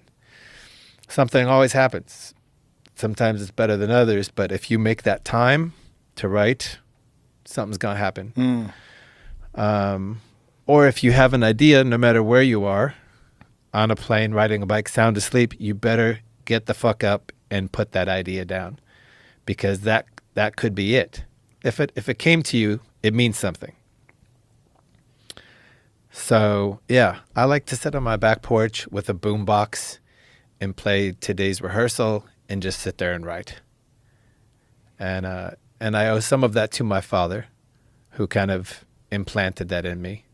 The writing, the creativity, understanding words. But probably the most powerful thing that you could ever write is something that's honest. So playful's fun, intellectual is fun, interesting is fun, but when you crack into that emotional thing where it hurts, or just one of those moments of honesty, that's perhaps the most valuable. That's the kind of music I think that resonates with people the most. I mean, people love all kinds of music, right? But there's something about when you know that an artist is saying something that comes from like the deepest part of their being. Like there's like some reality to what they're singing about. It at least represents some reality of what they're singing about, that it's a part of them. Mm-hmm. That it excites people so much, because you're sharing something. You're sharing like a part of your soul. You're sharing a part of your life experience. You're sharing a part of your personality. And you're doing so through your writing. You're doing so through your singing. It resonates. We're all connected. Yeah. And when people are like, I know that feeling. I want to experience this guy's version of that feeling. I'm connected to that. The hardest of the hard, the gangsters of LA. I'll be riding down the Sunset Boulevard, and I'll hear Under the Bridge coming out of a lowrider, and it is the toughest, scariest, most loked out looking dudes just melting with Under the Bridge. I'm like, okay, that was a day well spent writing that song. Do you always close with that song, or do you guys mix up your playlist? We mix it up, but yeah, it's a meaningful tune. It has stood the test of time. When you guys closed with it the other night, I was like, yeah, you kind of have to. I owe a lot of that to Rick Rubin, that song. He's amazing, isn't he? He's all right. What a trip. He's all right. He's such an unusual For person. a beginner, he's pretty good. So we were writing Blood Sugar Sex Magic. Yeah. And at the time, we would just spend our days together. He was a lot less busy. He wasn't a dad. And we would just hang all day. What are you working on? Show me the songs you're writing. Because he was producing our record. And I showed him all my, sexy songs, heavy, funky songs. He's like, okay, that's good. We can work on that. He's like, anything else in the book? Just a poem that really isn't a song. I mean, it has a melody, but I don't think it's for us. Well, let me hear it. I was like, it's kind of embarrassing. It's a little sentimental. Love to hear it. It was Rick, because Rick knows, like, there's no rules. You want the thing that's not expected. So I sang him Under the Bridge, and he was like, that's your best song. I was like, it's just a poem. Bring it into the boys. Show them the song. So without Rick's push, for the counterintuitive, sensitive guy song, we might have never had a chance to write that. There's some people in the world that are magic. Yeah. I love Rick, and he is magic. He's a magic person. Yeah. He has, like, when you're talking to him, like, he has a sense of ignoring the bullshit and just tuning into the magic. It's a very, and you could tell when you're talking to him, it's not nonsense. It's like a science almost. It's like an understanding of what it is. and he just follows that frequency. He chases it down. Yeah, he's tuned into that. Yeah. He's very good at that. He's another person, if you look at his origins, it's no accident that he ended up being the person that he is. Single child, out in the suburbs of New York City, I think, Long Beach, Long Island. And he had an aunt, very cerebral boy, already just like very smart kid, but living a boring, culture-free life of the island. And he had an aunt who lived in Manhattan who loved her nephew. And every weekend or every other weekend, whatever, he would go spend with her. And she was cultured. She was like, we're going to the opera. We're going to the symphony. We're going to the museum. We're going to go see all this different stuff. And Rick was amazed by the music and the art and the culture that she was sharing with him that he wasn't getting in his home life. And he just started tapping into the magic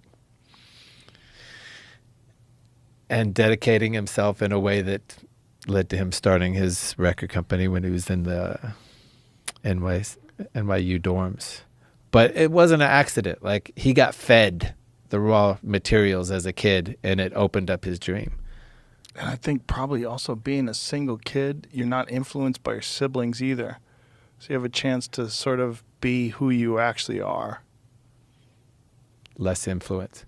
He would get on a bus and go 200 miles to see James Brown when James Brown was still on tour by himself. And he would get there 5 hours early. They were like, you got to wait in the parking lot because doors don't open for 5 hours.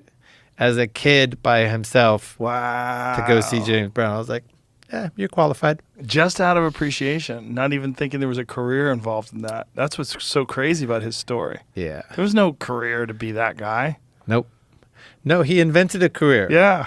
There was no future in hip hop. No, people looked down upon it. They thought it wasn't even music. Yes. Call us back when you have some music, they would say. Isn't that hilarious? Yeah. He was telling me the whole story of the connection between Aerosmith and Run DMC about people like, what the fuck are you doing? You're like ruining Aerosmith. And then the hip hop people are like, what the fuck are you doing? You're putting hip hop together with rock? What the fuck is that? And then meanwhile, it's like, oh my God, you just united two worlds. Yeah. He united two worlds and opened up a whole new realm of possibility for music. And he just did it by following magic. Yeah. Yeah. So I met him in maybe 1985, and we were flailing. I was lost in a retarded sea of drug addiction. Just too thin to win. How did that start? Huh? How'd that start? I'll tell you, but first I got to share the little Rick tidbit. So I was basically a junkie, but still showing up to work from time to time, which was the basement of the EMI studios on Sunset Boulevard. They gave us a little basement to rehearse in. They had signed us. But we were going nowhere very slowly. Couldn't get out of our own way. But we were still making a buzz. There was still something exciting about us that caught people's attention. And it caught Rick Rubin's attention. And he was with the Beastie Boys, and they were exploding with success and greatness, writing incredible music. And so Rick brought the Beastie Boys to our dingy little recording or rehearsal spot, and he sat there, and we rehearsed while they watched. They're in these little dirty couches watching us, and we went through our songs. And Rick stood up and said, we're going to go now. I was like, okay. Do we talk again? What's going on? We'll get back to you.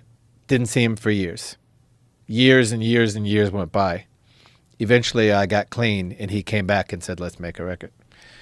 But I said, what happened that day?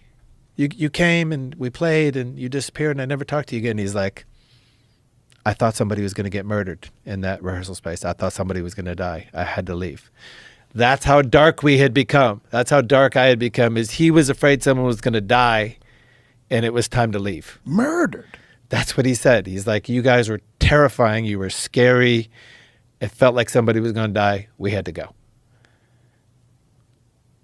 When you look back on those times, do you understand how he thought that? Not exactly, but everybody has their own perception, and there was darkness in the room when you're following that lifestyle. There's definitely instead of a magical energy, there's a very discernible dark energy. Yeah. But I didn't realize it was that dangerous. He was scared. How did you get on the road, the drug road? Well, I think the road was already in me from birth. A combination of predisposed to addiction physically, and then emotionally, I developed the tendencies that I needed to squash some of the noise. Spiritually, a little depleted. So I started smoking weed and loved it. It was a very fun and at the time subversive thing to be a part of. Like today, it's pretty damn common. But then it was very outlaw as a young teenage boy. And years went by and there was no problem. And then I started introducing narcotics at a pretty young age and really had nothing to say about it anymore. I was like the caboose of a train, just going wherever the hell that train said to go. It was interesting and it was exciting, but it was also painful as hell. It was just like, in the end, this is a life of suffering. Fortunately, you know, my destiny was meant to survive that. And, you know, it isn't really events or advice or anything that gives you the window to step out of that, but it's a little gift from the cosmos that just makes you look at yourself and say, I'm going to give you a chance. I'm going to give you an opportunity to put in the work to get better, if you so choose. If not, carry on. What was the narcotic of choice? Of choice, I would have to say the combination of heroin and cocaine was, at that moment, at that point in time. Do you remember what you started with? Of those two? Yeah. I probably did the cocaine shortly before the heroin, but right around the same time, very young age. And did you do it because it was the thing that people around you did? Was it just exciting? Was it rebellious? Like, what was it? Was it a part of rock and roll? It had nothing to do with rock and roll or trying to impress or put on a pretense. It was happening around me in my world. It was exciting and dangerous. Like, everyone's afraid of that. You know, I think I'll do that thing that just the word scares people. But it was also a way of checking out. Like in the same way that, you know, one person will sit down in a bar and have some beers and just not stop. Yeah. You know, that allergic reaction Yeah. to the sensation of finding your medicine. Right. I had that reaction. Like I felt whole by putting these things in me until I had to pay the toll. You know, it's like you steal from Peter, you got to pay Paul the next day, and it's a terrible paycheck to write. Terrible paycheck to write. I could only imagine. Yeah. Yeah, it was finding the thing that I thought was going to make me well, but really it was just killing me. And how long were you on that road for? Well, I think I was 27 the first time that I was able to put in the work and get sober. And then I went to my young 30s and kind of forgot where I came from and forgot the process of maintaining. It's like you get physically fit, it's not going to be for life. You got to show up. Yeah. Or anything else, you know, your craft. Yeah. You put it down, it fades. So I had put down the craft of sobriety, and it opened an opportunity. And I ended up going back out there for a bunch of years, like 5 years, which was even worse because now I knew that there was a solution and I was just ignoring it. So there was nothing fun about it. And then the window came back and I had another chance to commit to sobriety, and I did, and that was 21 years ago. How'd you get sober the first time? So in a way, my best friend died, which did not instigate sobriety. Did he die from drugs? He did. But it definitely destroyed me emotionally. But I continued to use after he died. And then I got to the point where I could not turn off the noise with drugs and alcohol, literally flooding my body with the substance and still wide awake. So I was not getting the desired effect. I was like, this is terrible. Like, I'm putting all this poison in me and I'm still here. And I called up a friend, and rehabs were not a thing at that time. I called up a sober friend and I was like, what are those rehab things? I got to find one. He's like, the only one I know of is very expensive, 10 grand, which in the 80s for a struggling musician was a lot. I was like, I have 10 grand. That's exactly how much money I have. And I spent it. I gave my last 10 grand, my only 10 grand ever, to a rehab, and I went and I checked in, and there was 30 dope fiends in the room of all walks of life, but all with a common sickness. And the counselor said, I'm looking at 30 of you, and stats-wise, one of you is going to get sober out of here. Wow. And I was like, get out the way, because I'm taking that spot. I was such a little... Competitive. Yeah, it's an egomaniac. You're just like, right. I am taking that... Right. Please, the rest of you can go back to where you came from. Only 1 out of 30. That's what he said to us. And there was like a guy from the SWAT team. There was professional athlete. There was just every variety of person in there. I was like, I'll take it. But then I realized there's a process to it, and there's a being of service aspect to it, and there's a becoming humble aspect to it all. And that was the beginning of me taking many years to go from being a complete idiot to only a partial idiot.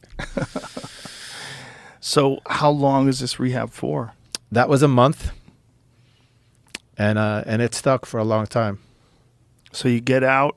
Yep. Fully clean. Did they try to get you to replace that habit with something positive, some sort of a positive habit?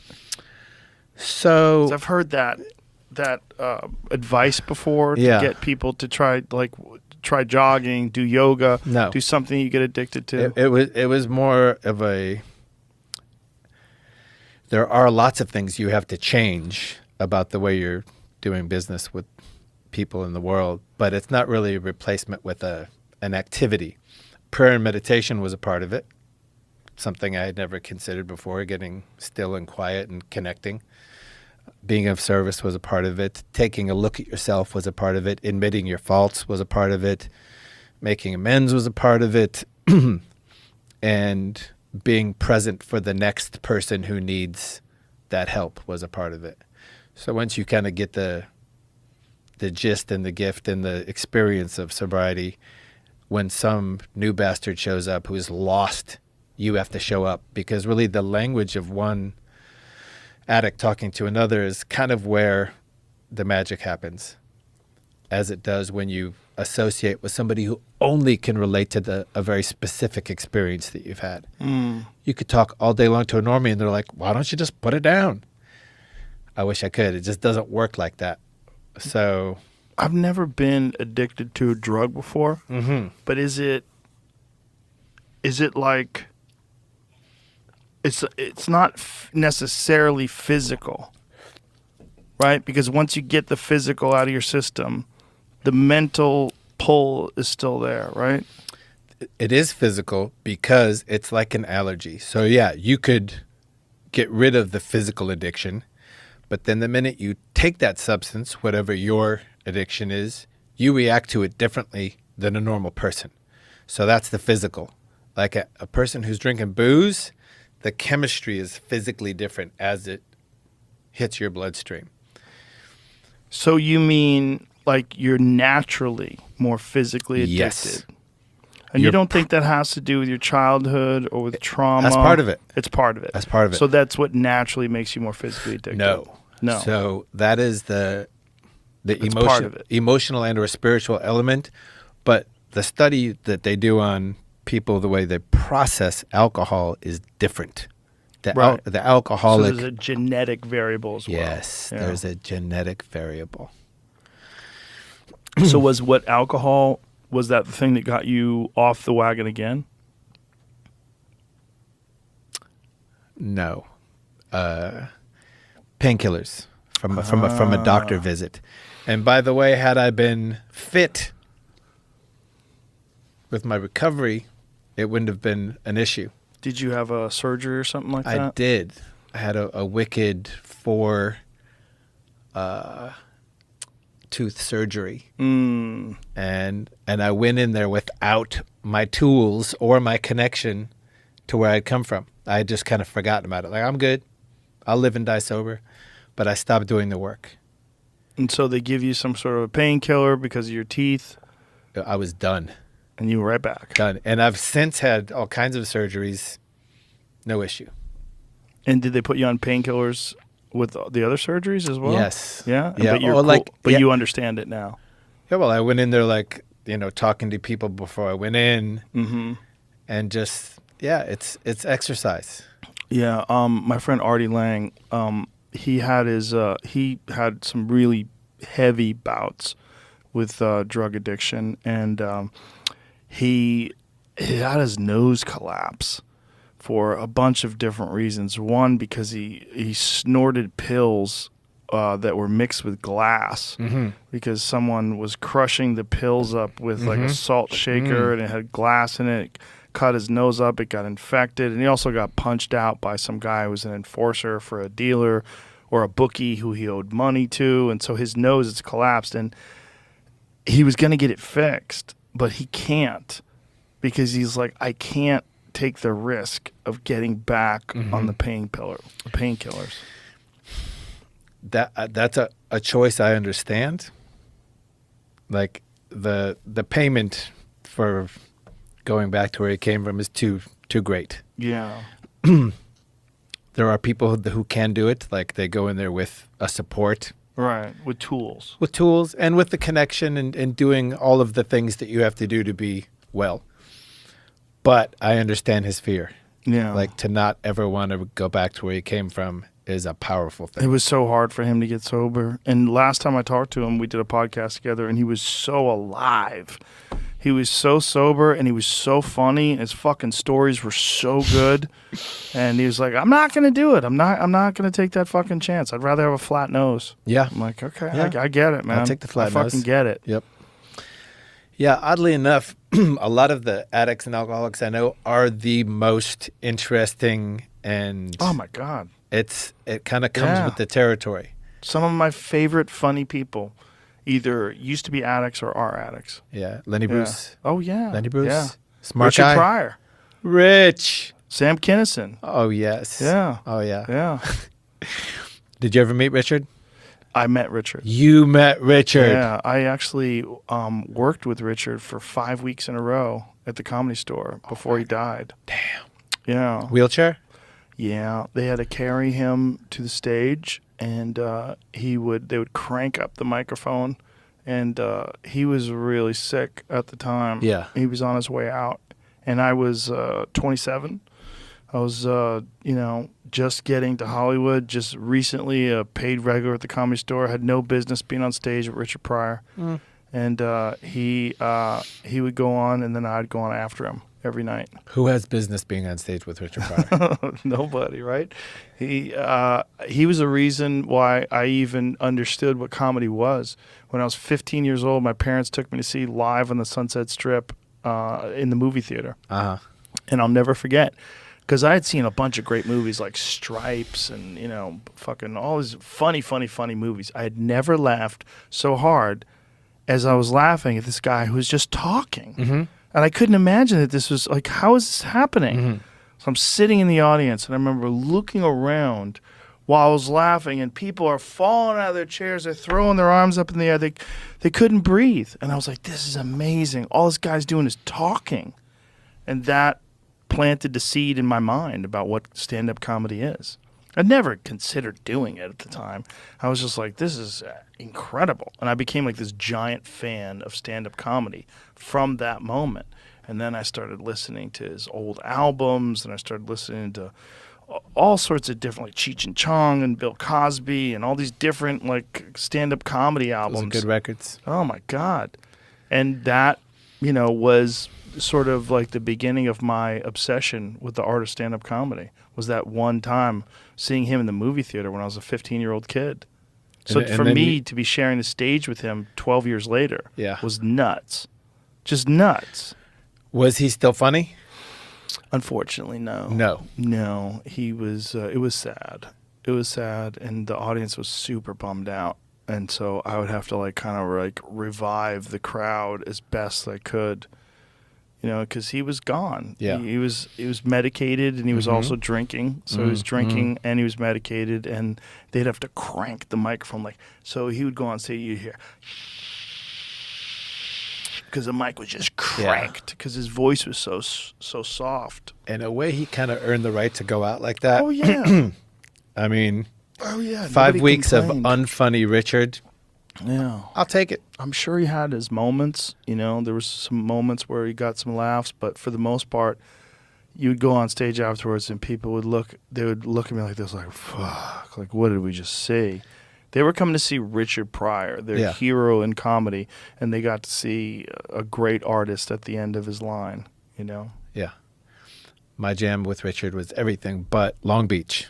Oh yeah. That's my jam. Oh my God, that was when that guy came up to take a picture at the beginning of the show. It was like, hey motherfucker, what are you doing? People are coming to their seats as he's on stage. Yeah. Like he's on stage and people are he's filming his comedy special as people are walking in and sitting down. Oh, yeah. Amazing. Priceless. Oh my God, and it's a great special too. Yep. It's a fucking classic special. That's a good one. I performed in that very same place, and that's all I could think of was, man, Richard Pryor. He did a special here, and there's only a few. He only has a few specials. It's a very small handful. Some of the great ones are, there's cassettes that are available that you can now get on YouTube of him performing at Red Fox Comedy Club. Red Fox had a comedy club in Los Angeles. Sold Out. Yeah, Called Sold Out. and he performed there. I think it was just called Red Fox Comedy Club, wasn't it? Maybe he had more than I one. think he's had a few, and I think Red Fox turned into Sold Out. But I bought the cassettes at a gas station. I was at like a truck stop one place, and they had love that. cassettes. And I was like, what is this? And they were just like raw recordings. You could hear the clink of ice cubes in the glass, and you could hear people in the crowd, and he was just riffing and talking shit, and it was amazing. And so, I mean, some of his great work is not on video. Some of his great work is really like cassettes. Do you have those cassettes? Oh yeah, You have those cassettes. Yeah. You're taking good care of those cassettes? I've got a lot of his stuff. Did you a lot of his old did you stuff. digitize those cassettes? Well, I've got digital copies of some of them. You can still buy a lot of them. You can still buy a lot of them online too, which is great.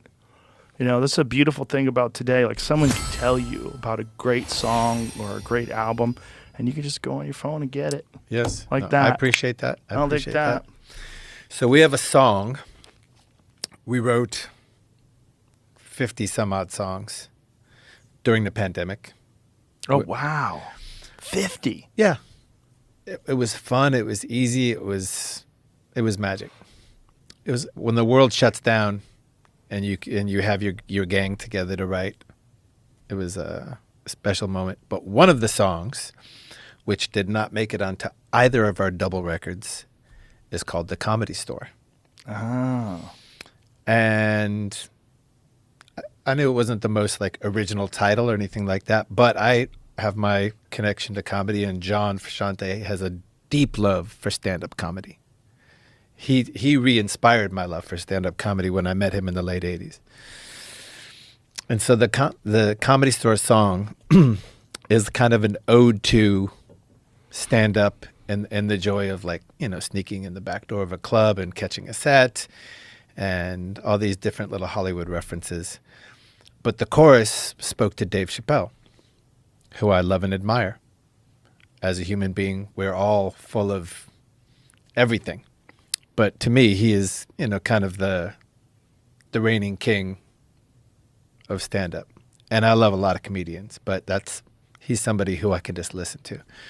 And the lyric did not sit well with everybody involved. So sadly, that song sits dormant, not yet on a record. But I'm hoping that the energy will shift to the point where we can put out that song. What was wrong with the lyric? In my opinion, it was beautiful. And, we're also full of greatness and fallibility and mistakes and accomplishments. And so the lyric was Dave Chappelle for president. And it's in a really beautiful melody. And it's a very lighthearted statement. But because, there's kind of that tradition of campaign banners where it's like W.C. Fields for president. Yeah. And it just kind of fit into the chorus, Dave Chappelle for president. I wasn't like making a serious statement. It was just like... I see what you're saying. So it was during the time of all of his controversy. Yes. Yeah. But the song is so flirtatious and groovy and laid back, and you might just feel like you're in the mountains listening to the song. So someday I'll share it with you, whether it gets released or not. I'll trade you a copy of that song for a copy of one of your Richard Pryor cassettes. Oh, okay. Beautiful. I'll send you those in the email. They're available. A lot of them are available online. The Red Fox ones. They're fucking great, man. Because you get to see them experiment. That's one of the joys of the internet today. Back when I was a kid, you had to find those at a truck stop. Now you can just find them like that online. It's like there's a beautiful thing about that. It's kind of, some of it's kind of fucked because like the magic of discovering this thing is not there anymore.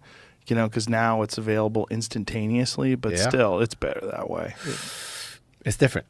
It's different. It's different. But it can reach more people.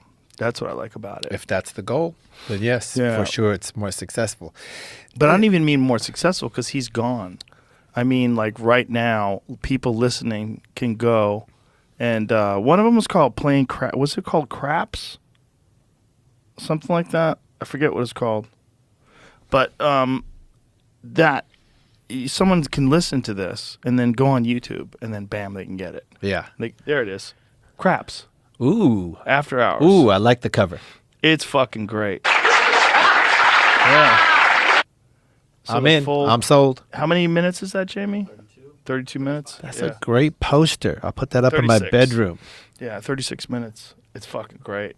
Yeah. And this is, probably... It's put online. Somebody put it online in 2011. They probably put it online after we talked about it. Because we talked about it way back then for sure. Because I talked about how great it was just to be listening to these live recordings from these comedy clubs. It is a great thing. 1971 is. There is something about the process of seeking out and searching and putting in the due diligence to find that. Yeah. Or to show up to the show or go to the record store. Yeah. That made it all a bit more cool. Right. That now you just tap that button and it's there. So yeah, you're reaching a larger audience. I think you said it right. I think it's different. It's different. Yeah. It's not better or worse, right? It's different. Same with rock and roll. Yeah.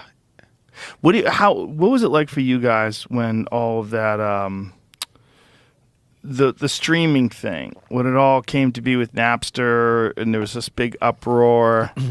How did you guys, how did you feel about that when all that was going on? Because that was the giant shift, right?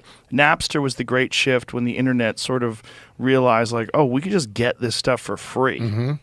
And then, some people were furious about it. Like I interviewed Paul Stanley from Kiss once, and he was like, man, it's stealing. You're fucking stealing my music. And I was like, wow, that's an interesting way of looking at it. Because, like, some people didn't think of it that way at all. They thought of it that, like, well, this is a way my fans can get my music easier. And if you really want to support me and you like the music, go buy the CD too. But, like, I'm happy you got it. I did not have time or energy to even care about it. Like, my focus was so just wanting to make good music and put in the effort that whatever happened to it afterwards, I didn't even care. Well, you guys had already made so much money selling actual physical records by then, right? What year did Napster happen? I want to say it was like 99-ish. Is that it? Yeah. I think we made our lion's share of cash flow in the 2000s. Really? I think so. Well, people are still 100% still buying CDs. Yes. And when did it die? 10 years ago? 10 years ago. Ish. I didn't care. Napster didn't bother me. It was like, if that's what's happening, that's happening. Really, I just wanted to be a good band member and a productive bandmate and do our thing and go play live, which you can't replicate. Right. You know, that's the thing that kind of kept us alive, even when record sales disappeared. Right. When we go play live, people show up. Right. So I wasn't worried about the money, but I think even if that had happened earlier when I was less financially capable, I don't care. We were never in it for the money. The money was a bonus. You would just be like, well, this is how it is now. This is how it is now. We didn't miss a beat. We never wasted a moment. A lot of the people who are more commerce oriented, you know, fought tooth and nail, like this can't happen. And yeah, there's probably some injustices going on in there where corporations are taking advantage of those opportunities. I don't have that much time and space to devote to fighting those. I'd rather spend my time and energy making something good. Good for you, man. That's just that's a great attitude. Because, like, I didn't disagree with how Lars Ulrich felt about it. I understood what he was saying. But I was like, man, that's a bad look.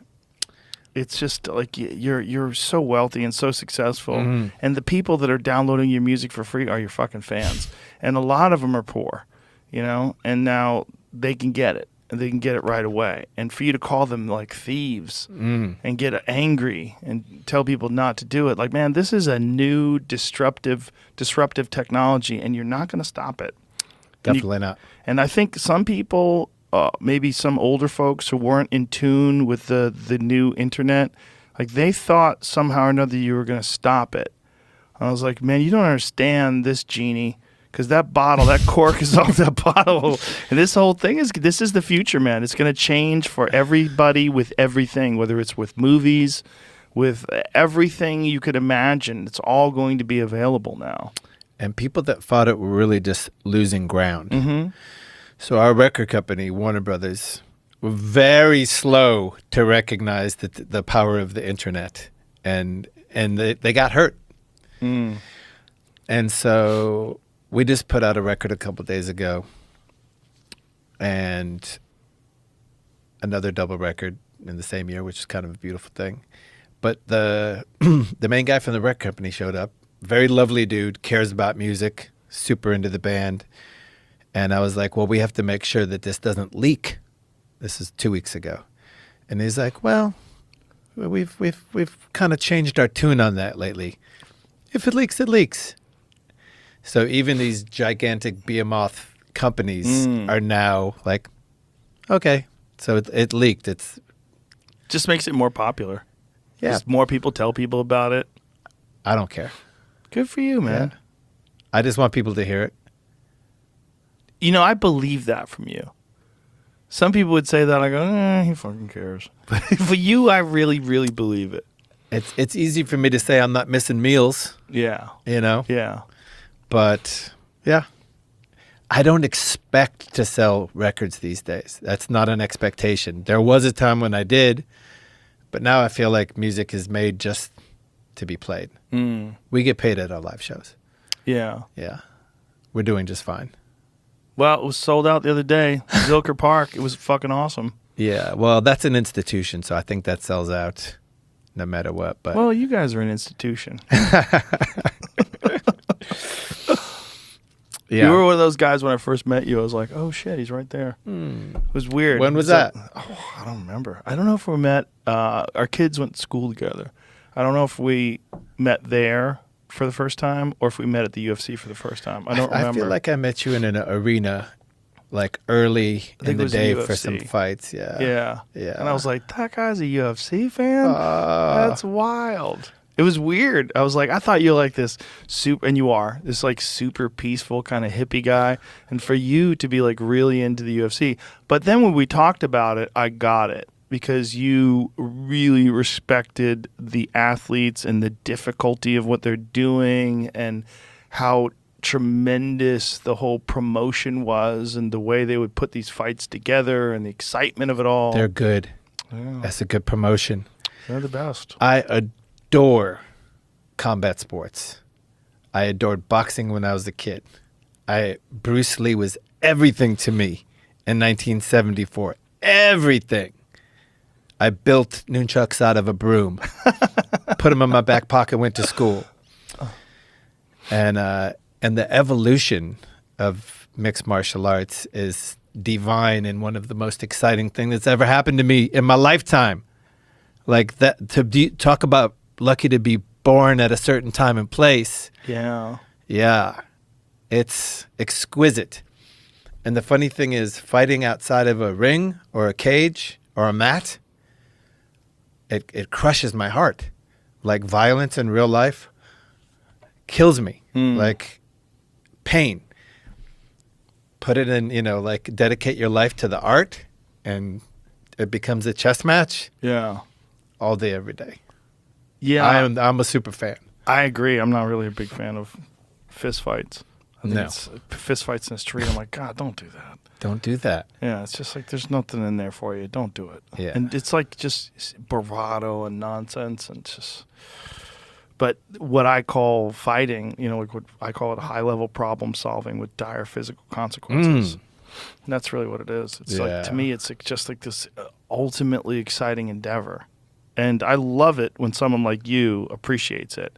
It was very exciting for me to see you there because I was a giant fan of Chili Peppers and to see that you actually appreciate it. You weren't just a guy there for a scene because there's a lot of people that go there, they're just there for an event, which is great, fine. It's a great event. It's wild to see.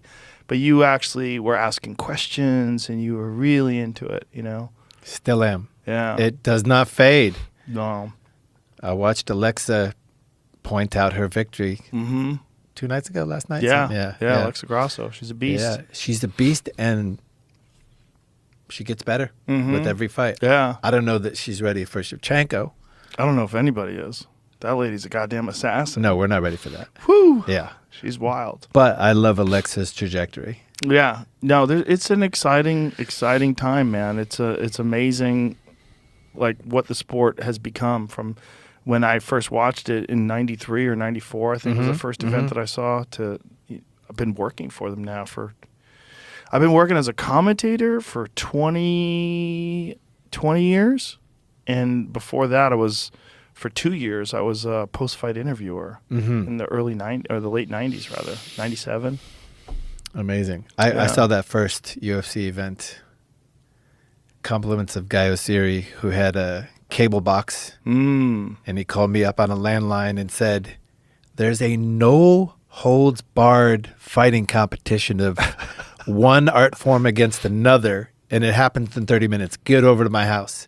Wow. And we sat on the couch and watched that, and I was like, "That's interesting." 1993. Yeah, this Shout is out interesting. to Horian Gracie and Hoist Gracie. Because back then it was like one against another, like karate versus jiu-jitsu, or Right. Yeah. judo boxing versus a bouncer, whatever. Yeah.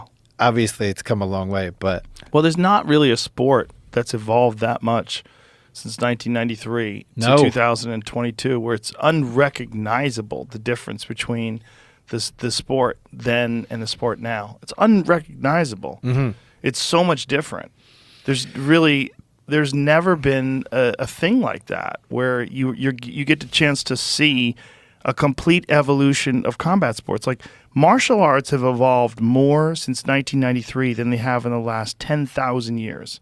And that is 100% undeniable fact. pretty exciting. It's very exciting. Yeah. It's very exciting. I get excited when I run into somebody on the street who watched the fights the night before, because I'll sit there for 30 minutes and go over it. And To this day, I'm excited about it. To this day, me and Dana White, sometimes I'll call him. at like 1 o'clock in the morning, and he and I will have 2-hour conversation about fights. Just 2 hours. It's fun. About this and that. I mean, we're both so we should be so jaded. No. We've both been But the involved for so opposite. long. It's the opposite. Yeah. It's amazing. Yep, I love it. I love what you do for the sport. Nobody does it better. Thank you. And I love what Dana does for the sport. He's the best. Nobody does it better. He's the best. He's the best front man that any sport's ever had. I ever. think so. And he takes so much grief and gets so much hate. And he's done things that I am not down with. I hate politics in sports. I'd rather keep them separate like church and state. Yeah. But I don't care. He has given the world joy, and he's given opportunities and jobs for so many athletes. People like ignore the fact that he has given tens of thousands of people a dream and houses and food on the table. It's endless. I look at all these fighters, fighter pay is an issue. Yeah, I want fighters to get paid. I know thousands that live in houses that would not normally be able to do that because Dana works his ass off and he loves it and he cares and he's relentless and he put in the years.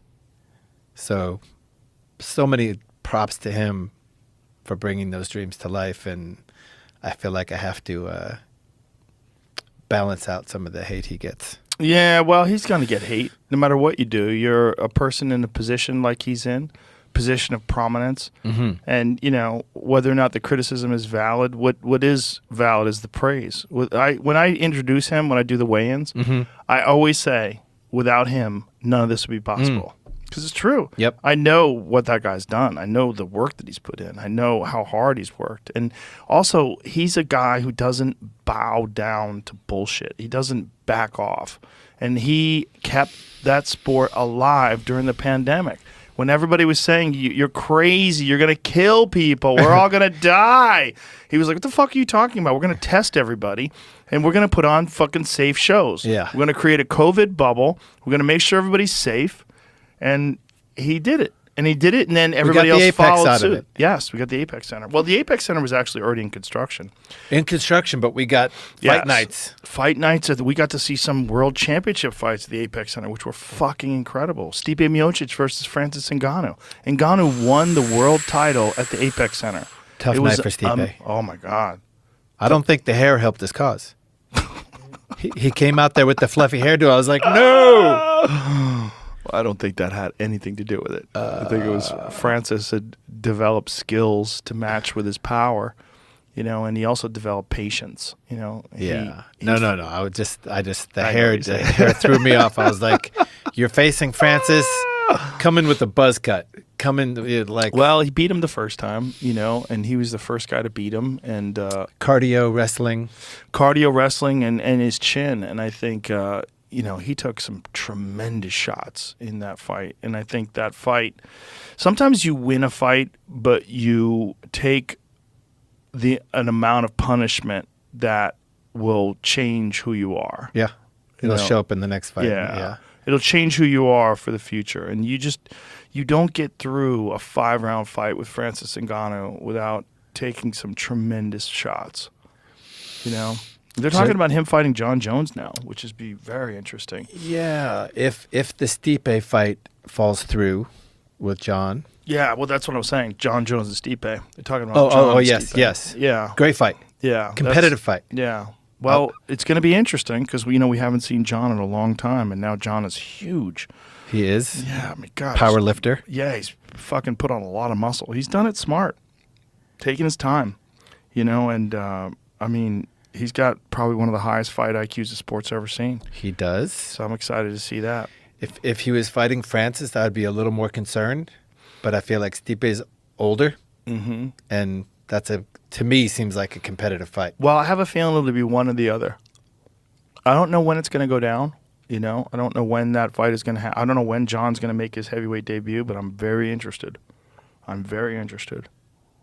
Whether I'm there for that fight or not, I am watching. Of course. Look at this. John Jones still hopeful to make heavyweight debut at UFC 82. 282. What is 282? Is that December? Yes. Is that December 10th. So I think the headliner in that is Glover Teixeira's rematch with Yuri Prohaska. Is that it? Yeah. That'll be a good one. You gonna be there? You on tour still? I'm off tour and I'm moving to the Hawaiian Islands Oh, for shit. November, December. Are you really? Yeah, I need to go be on a mountain as an island. I get it. I have to unplug for a minute and just get in the Which ocean. island? I never met a Hawaiian island I didn't like, but I will be on Kauai. Kauai is supposed to be amazing. It's all right.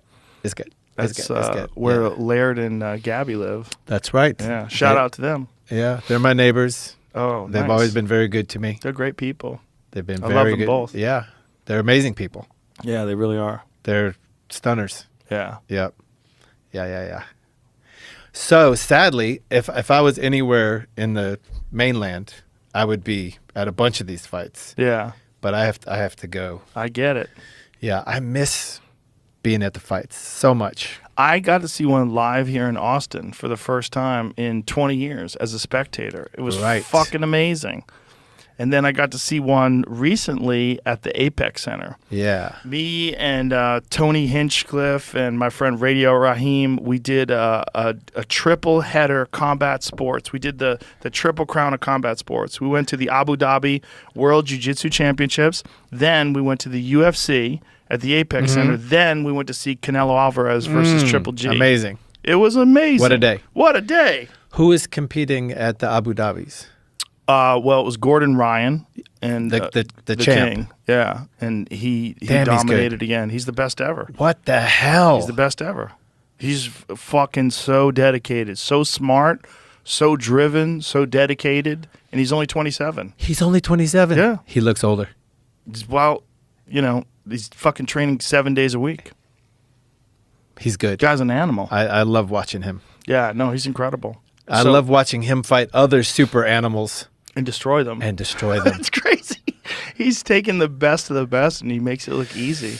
It's very strange. It's very strange how good he is. But it's is. also his coach, John Donaher, who is a legitimate wizard.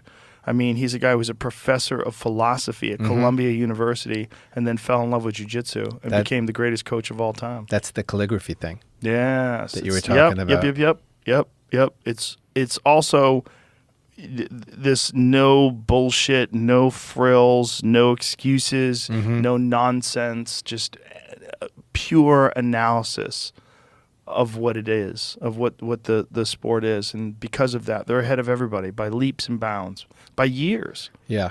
I'll check him out on YouTube Yeah. all day. Like, Well, they have some matches here too. It's really interesting. There's going to be one in California. I think he's competing in California. I want to say it's like they're having sometime in the winter. He's got a big match. I want to say it's February. There's a big match in California that I might fly in to check out. if I'm back from Down Under, I will check that out. All right. Well, Yeah. stay in touch. Next week is pretty exciting. Yeah. For the MMA Very world. exciting. Yeah. Very exciting. Yeah. Unfortunately, I'm not going to be there. I'm going to be in London. I'm doing the O2 Arena on that Saturday night that Oliveira fights Makachev. So I'm going to miss it. I'm going to see maybe I'm hoping You're halfway there. when I get off stage, I'll be able to either watch it. I don't know how it lines up time-wise with London time. I'll either be able to watch it before or after I get off stage. I think it's prelims start at 7 a.m. in California. Oh, they're doing it that way. Yeah. Oh, so they're doing it on Abu Dhabi time. That's interesting. You have a gig in London. Yeah. I have a gig Stand in up. London. Yeah. Okay. Yeah. Where's that? That's at the O2. The O2. Yeah. Hot dog. Yeah, it should be fun. I've played there. Yeah, it's great. It's fun. I've been there for UFC. I've never done the stand-up there. So that's Saturday night. So one way or another, I will watch the fight. Hopefully, if it's taking place while I'm on stage, I can like, blah, blah, blah, not listening. And then I can get back to my room. And I don't even know how the fuck to watch it. I might have to do it through a VPN, and pretend I'm somewhere else and then get online through ESPN Plus. Because I tried it when I was in Italy. It's hard. Yeah, I tried watching ESPN Plus in Italy, and they're like, it's not available in No. your country. I'm like, fuck off. Panic. Yeah. What is this shit? So I tour and I have that all the time. What happened? What do you do it? How do you? I text the UFC and say, please help me. I'm in Austria and I can't get the fights. And they hook you up. Yes. Damn it. I do I might not know that? Yeah. It's Fucking I work for desperation. Desperation. Well, Yeah. Oh, I hate that when they're like, yeah, we don't recognize your account here. Yeah. Fucking bullshit. Why can't you get ESPN Plus in Italy? That's stupid. Regional. Get it together, bitches. Yep. Yep. Yeah. The hard part is also not finding out the results. Right. Yeah. You got to plug your ears. I'll get in the car. Did you watch that? No! Don't Flea talk! is the great spoiler of all time. Oh my God. I was like, I paused my computer. I was going to watch that when I got to the next hotel. It's like checking your Christmas presents, though. You can't help yourself. Like, you almost want to see the results. You do. Anyway. You do. Like, God, just fucking tell me the You results. do. You know, you just Yeah. almost go online and then enjoy the fight with the knowledge of what actually happened. I can do that. I could do that. I can do that. I'll still enjoy Yep. it. I've Yep. watched them multiple times. Like, I watched Leon Edwards versus Kamaru Usman. I've watched that like 3 or 4 times. I know what happened. I'll still watch it. Yep. And by the way, it's still exciting. That crazy. moment. That moment when there's a minute to go and he lands that head kick and you're like, no fucking way. It's one of those things where even though you know it happened, you still can't believe it when you watch it again. You know who else can't believe it? Kamaru. Yeah. Yeah, I talked to him. We did a podcast just a couple weeks later. Yeah. One of the things that he said, it was kind of a relief. He did. Yeah, it's like The crown is heavy. The crown's heavy. Heavy. Yeah. Oh, put a kink in your neck. It's a tough way to make a living. It is. Tough way to make a living. But also, to Leon's credit, he never quit, especially after that speech between 4 and 5. Yeah. But also, he had the stamina to execute Yes. a powerful fast kick Yeah. 24 minutes into a fight. Right. That's hard to do. And land it perfect. You might be tired. Your muscles might be fatigued. It was the perfect head kick. It was the greatest come from behind head kick knockout in the history of the sport. He set it up. While it was happening, I couldn't believe it happened. Like, while it happened, I was like, there's no way that just happened. Because he was losing the fight. And Yeah. Dean Thomas was just saying he's broken. It seems like he's broken. And then whack. he Pretty lands that good shot. speech by his corner. Oh, my God. And right after John Anik was saying that is not his nature to quit. Like, John Anik was just saying that it is not Leon's nature to quit. And then he lands that head kick. Boom. John's pretty on it. He's the best. He's really- John Anik is the best. He's unbelievable. He's the best play-by-play guy in the history of the sport. I think he cares about his He's job. The best. He's the most informed. He's the most in tune. He's the smoothest. He's a fucking master. Yeah. You know what I mean? Mike Goldberg was excellent at it. There's a lot of people who are excellent at it, but John Anik is on another level. He's good. Yeah. He does his homework, too. He very, very, very much does. Yeah, and he's a great guy, too. I love him to death. And he was correct. Yeah, he was fucking, it's like prescient. Like, he nailed it. He Yeah. said it. Listen, I love you. It's always good to see you. I appreciate you coming in here. Thank you. I love you, too. And you know what Albert Einstein said to his daughter at the end of his life? My only regret is that I didn't express my love more deeply while I was still around with you. That's heavy. He said it was the most powerful force in the universe, more powerful than anything else. Love. Well, it definitely is for people. Yeah. Yeah, that's who we I are. don't think black holes give a fuck about your love, but I could be wrong. No, but our love could help us figure out a way to coexist with the black hole. Yes. Yeah, or survive long enough and not kill each other to the Yeah. point where someone can figure out how to I'm not coexist. getting in the octagon with the black hole. No. Doesn't seem like a wise choice. No. I love you and thank you for having me. It was great talking to you. It was fun. Until we meet again. Until we meet again. And I'm going to check out the 5 rings. Sounds good. Yeah. Bye, everybody.